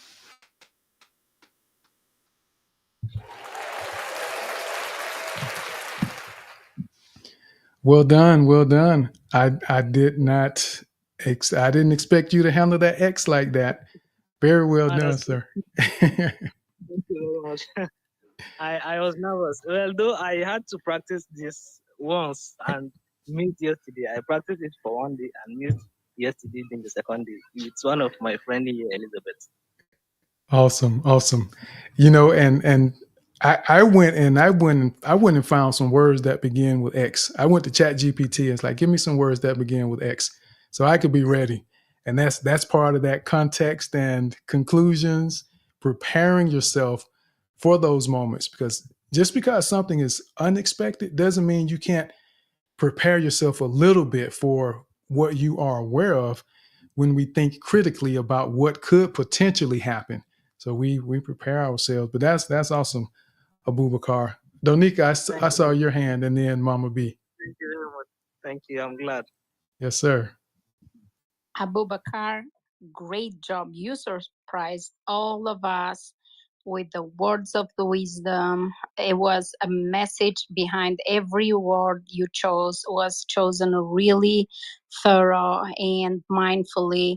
And you are born a public speaker, no doubt about that. You love to speak, you love to connect, you love to give people that positivity and optimism. And when you say X is the space, I say, man, I never thought about using X space, but you brought some great point. Wonderful job. I'm impressed. I know. And see, I drew a conclusion in that moment because I didn't have the expertise or have the information that I needed to know that he was prepared and had been practicing to do this challenge. So I even did the little heartbeat sound and he nailed it before the heartbeats even stopped. So just a real time example how we cannot afford to draw conclusions without having the full scope of context of what's going on. I didn't know his experiences and what he had been doing to prepare for that. Mama B. Wow. Was that Madev? That was Abubakar. Abubakar. Oh my gosh. That was fantastic. I would get nervous for you, each time as I was doing my own ABCs over here to get to the next letter. And then when you got to the V, I got really anxious. And then when you said verily, I thought, come through, Abubakar, with the King James version. Verily, verily, I say unto you, unto thee. Yes. So I'm so impressed. You did so well. Such a surprise. And I'm thinking, wow, I like this game. I've never played this game before. Or challenge. I like this challenge. And I want to do it, but I think I need to practice first because this was great. And I can't just, come in here, slapping around the alphabet and not doing like Abubakar did. Abubakar, you a great man. Verily. Oh my gosh. I know. I love it. Samara, I see your hand. Right. Thank you very much. I would like to say that I agree with Donika. Every single word that Donika has given as a feedback, Mama B and Tim Brown. It was excellent. I think, Abubakar, you have chosen the hardest of all the challenges. We have never, I have not seen, heard this in the space. And it just gives people an idea how to go about it, but also it felt difficult in the beginning, but then you both made it so easy for the people to come and take up this challenge. It was impressive, the use of words, the X, the verily, just like Mama B says, and also Tim, undoubtedly, and everything. The only thing I would say was I kept later on ABC complete alphabets in front of me from Google because I thought I'm not sitting here counting which letter comes next. So that was really, really good. So impressive. Thank you very much. Absolutely. Anything you want to share in response to the feedback, Abubakar? Sorry? Anything you want to say to Donika, Mama B, or Samara regarding their feedback? I'm glad for the comments. Thank you very much. And I'm very happy for the support and the all you've been putting through us daily on a daily basis. That was what pushed me through. That was what made me more confident to the extent I've been able to attempt one of the challenges. And, thank God for that. Thank you very much. Without your support, I wouldn't have been able to do this. Thank you very much. Thank you. I appreciate you doing that. And as I said before, I've just seen how you continue, even through the technical glitches that happen, you just keep coming back. You keep trying, and that's intentional. I mean, you have not allowed the fact that your connection doesn't always work that well to keep you from making a way to get to doing what it is you're trying to do. And that's where we have to be, everyone. We can't allow little obstacles, little specks of dust in our life deter us from fighting and pushing through to get where we're trying to be. So I really commend you, and I mean I'm proud of you, Abubakar, because you have been so committed, and you went from where you just listen, and you came up as just to be a speaker, even though you didn't speak, and then you started saying something, and now you're doing challenges. So I mean, if anyone needs a real example, Abubakar is definitely one of them, of how the commitment to grow and be better pays off. So kudos to you, Madev, Darren. And what I will do is, because I guess it's 2:25, and Darren, what I'll do is, if you feel like it's a matter of redemption, because we can let you do the challenge and then we'll hold the feedback. Or would you rather wait and do it when you get the feedback? You know, to respect everyone's time, I don't feel like it's a redemption. I do feel like I could have done better, but I'm someone who likes to process things anyway. So I'm grateful that Donika gave me that opportunity. But George, I'm going to say it again, George, his feedback was so poignant, is just the best way that I can say it. I'm still processing it. So I think allow me that time to assimilate, and then I'll come back either next week or the week after, and then I'll do it again. That's thoughtfulness, consideration. I love it. So thank you very much for that, Darren. So Samara, you have any final thoughts before we go? If you're going to close this space, I have something to say here, sharing my experience. So I'm just talking to all the listeners and the speakers. Everyone is better than me. This is what I felt. And I would say, when I was on a listener, one step ahead was speaker. I felt more confident in speaker. But when you got to the space of co-host, it was a challenge. It is a learning curve. But I would say I felt most of the speakers were better than me. And I got to learn from everybody. And I really want to say, Donica, Tim, Mama B, George, everybody, and Noble Ron, Rumi, you guys are all such you're such a huge figure for me that I cannot even. I really doubting myself sitting in between Tim and Donica because I'm not on that level. But you have encouraged, you've given the support. Either even it is in the message like Donica did, Mama B did, Tim Brown, Noble Ron. So this space is so encouraging, so positive for everybody who's waiting and not taking the mic. I would say, please go ahead and do it. It's your learning. It's an education. So thank you very, very much. Absolutely. And thank you. And one thing I will say to that point, everyone is good at something. And I want to make sure that you all don't get in the habit of comparing yourself to what other people do, because that can prevent you from putting yourself in positions that opportunity is waiting on you to show up. And one of the things I try to do is to make sure that I make it as comfortable as possible for people to sit beside me, to go along with me on a journey that I'm on, because I understand how people can get uncomfortable when they feel like someone has done something that they may not have done, or you feel like someone is doing it better than you think you can, because you have an impact at whatever level you're on. And you never hear me refer to myself as an expert or the professional in a particular environment, because I don't want that to create a gap between me and anyone that's listening or participating in what we're doing in this space. Some people use that. It's a badge of honor. And I mean, people have earned those titles and I respect it, but that isn't something that I choose to throw around, because I don't want that to be the reason anyone isn't comfortable enough to come to me with a question or to share their experiences or thoughts. in a conversation like this. I want you to know that we're all growing.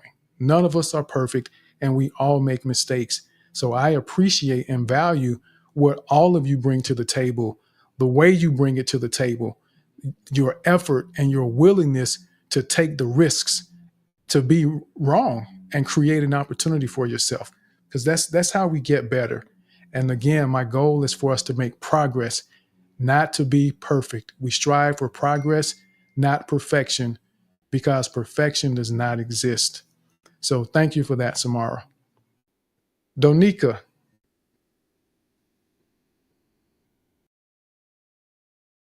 I am here.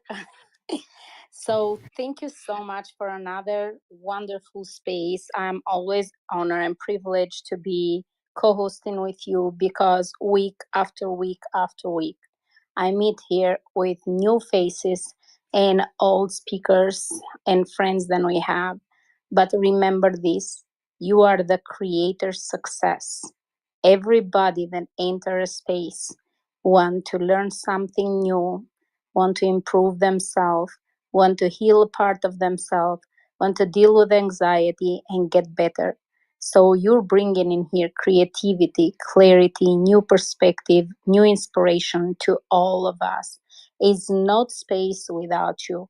Tim and I and any other speaker, host in here, we prepare, we put a topic, but we never know how much this topic can expand, because it's our experience. And when we bring it together, in the end, we leave lessons for others to go back in the spaces and take some notes and use them in their daily life.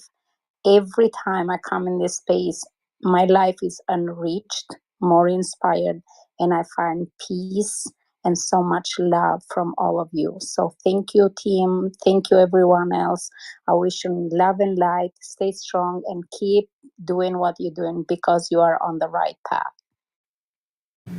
Absolutely. And thank you as well, Donika. I appreciate both of you and everyone that accepts the invite and come up to co-host, because the goal is for all of us to continue stretching ourselves.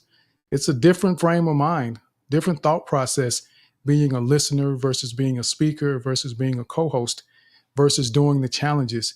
And the goal is for everyone to continue growing, to realize just how much potential you have to do even greater things than you've already done in your life. You have it, it's already there. But sometimes we need someone to help us recognize it so that we can actually walk into it. And that's our goal in this space. And Donika, appreciate you, helping hold it down and been coming to the space since the very beginning and now co-hosting on a regular basis. And I really appreciate you for doing that. And I want to, let me see, there was, so what I do, Dennis, I didn't announce final speakers when I was supposed to. So Dennis, I will go ahead. If you want to share something really quickly with us about your experience with the space or something you wanted to share really quickly before we go. Hey, Tim. First of all, I want to thank you. I think the space was great. The importance of having context before conclusions, I think it's a huge topic, especially for personal development and kind of freeing yourself, from all those judgments and all those preconceived notions that we do, and then we have to live them out. So I think it's an extremely important topic, right? And despite the fact that you made some examples where you can make certain conclusions, like maybe a judge, right, has to make a conclusion, right? For us regular people to just say who don't hold these types of positions, or we still have to be very making any type of conclusion, because there are so many variables in life that we can't account for, right? That come into our consciousness and our understanding that we're not even aware of, right? So to make conclusions, I would say, is to be to be on the side of arrogance to a degree, and that arrogance, right? You have to live out that arrogance. And life is undefeated and will definitely teach you and humble you. So I think that this is an important topic, like I said, and definitely proceed on the side of caution when it comes to making conclusions, because they're going to bite you in your ass sooner or later. So thank you for the space. That's all I wanted to say. Absolutely. And thank you for joining and sharing that. We have to be mindful. So remember to seek understanding before drawing conclusions. Seek to understand the context before drawing conclusions. Situation, what are the circumstances surrounding the issue or communication? Get the evidence. What are the facts or information that's available? What's the experience? How have past events or experiences influenced that particular situation for someone? And the knowledge that you have, your expertise based on what you may already know about that person or that situation. And when we seek to get context before we form conclusions, it could save us a lot of headaches in life. So thank you again, everyone. I've posted that form so that you can share your feedback about the space, your ideas for potential future topics that you may be interested in. And because we are going to be doing a new host blitz here pretty soon, and the new host blitz is just something I just made up. That just means we're going to have several people in the space here that are going to begin hosting their own spaces soon. So I will talk about hosting your own space and just share some ideas, some of the approaches that I've taken to help you get started and feel more comfortable venturing off to do your own space, because everyone in here has something of value to offer and people need to hear what it is you have to say.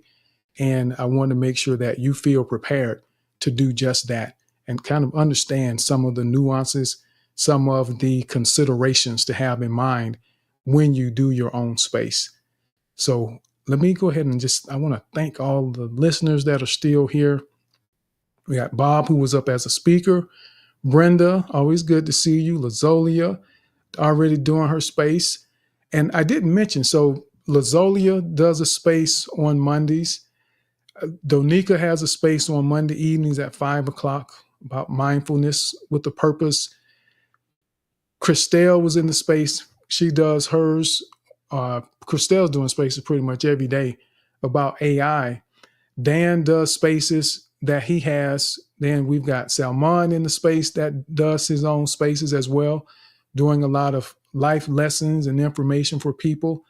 And then we've got Josh Hellman, who comes into space, and his co-host Mattia was in earlier, and they do the Innovators Think Tank every Saturday at 4 p.m. Eastern time.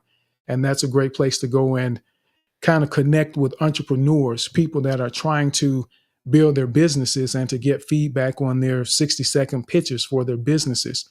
But then there's Netta, who does her space, with her Come and Say Hi spaces, or getting a job in tech spaces that she co-hosts as well. So there are people that are doing a lot of spaces. Mama B does her spaces about intuitive parenting. So I want you all to spend time connecting with some of the people in here that are doing these spaces, because I don't hang out in just any space. I go to spaces where I feel like there's some value being added, and that I'm comfortable enough that if my grandmother were to show up in there, I wouldn't have to hide my face in the space.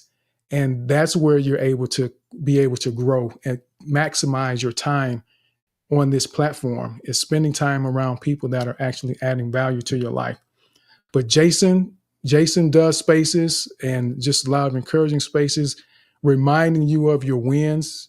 Come and share your wins and even your challenges sometimes on Fridays. And then we've got Rookie, who's in the space, Fatima, Shari, who's going to be doing her space soon, Miss Lucky Wins. We got Rampart, Unforgiven Warrior, Fibonacci Man, Gustavo, Ahmed, Nalima, or the Modest Queen. We've got Cree Queen. We also have Margaret, Sarah Storm, O'Carl. We have Bashir, Tom, William. We Are the Cats, Rando Jenny, Naomi. We also have Solid Heart that's in the space as listeners.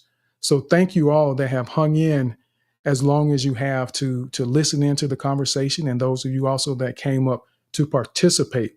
Absolutely appreciate every one of your presence. Whether you spoke or just listened, your presence is valuable and important to what we do here in this space. So thank you all, the speakers, Darren, Abubakar. Congratulations, sir, Darren and Madev, on crushing the challenge today. And I think Nancy is going to sign up for the next one. So we're going to get to hear Nancy do the challenge. No pressure, Nancy, but I know you mentioned it. So we'll look forward to it. And thank you, George, as well, for the feedback that you shared. And we look forward to hearing from you as well. So I hope everyone has a fantastic rest of the day as we get ready to wrap up here. I appreciate all of you being here. Thank you for joining today's episode of the Confident Speaking Space. Your contributions as a speaker and your presence listening live or on the replay are greatly appreciated. If you enjoyed the experience and want to show some love, feel free to visit the link on my profile and buy me a coffee. Until we meet again, I pray you have a fantastic week ahead. So be blessed, be safe, and be intentional about becoming a more confident and effective communicator. Let's get it.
We gonna go.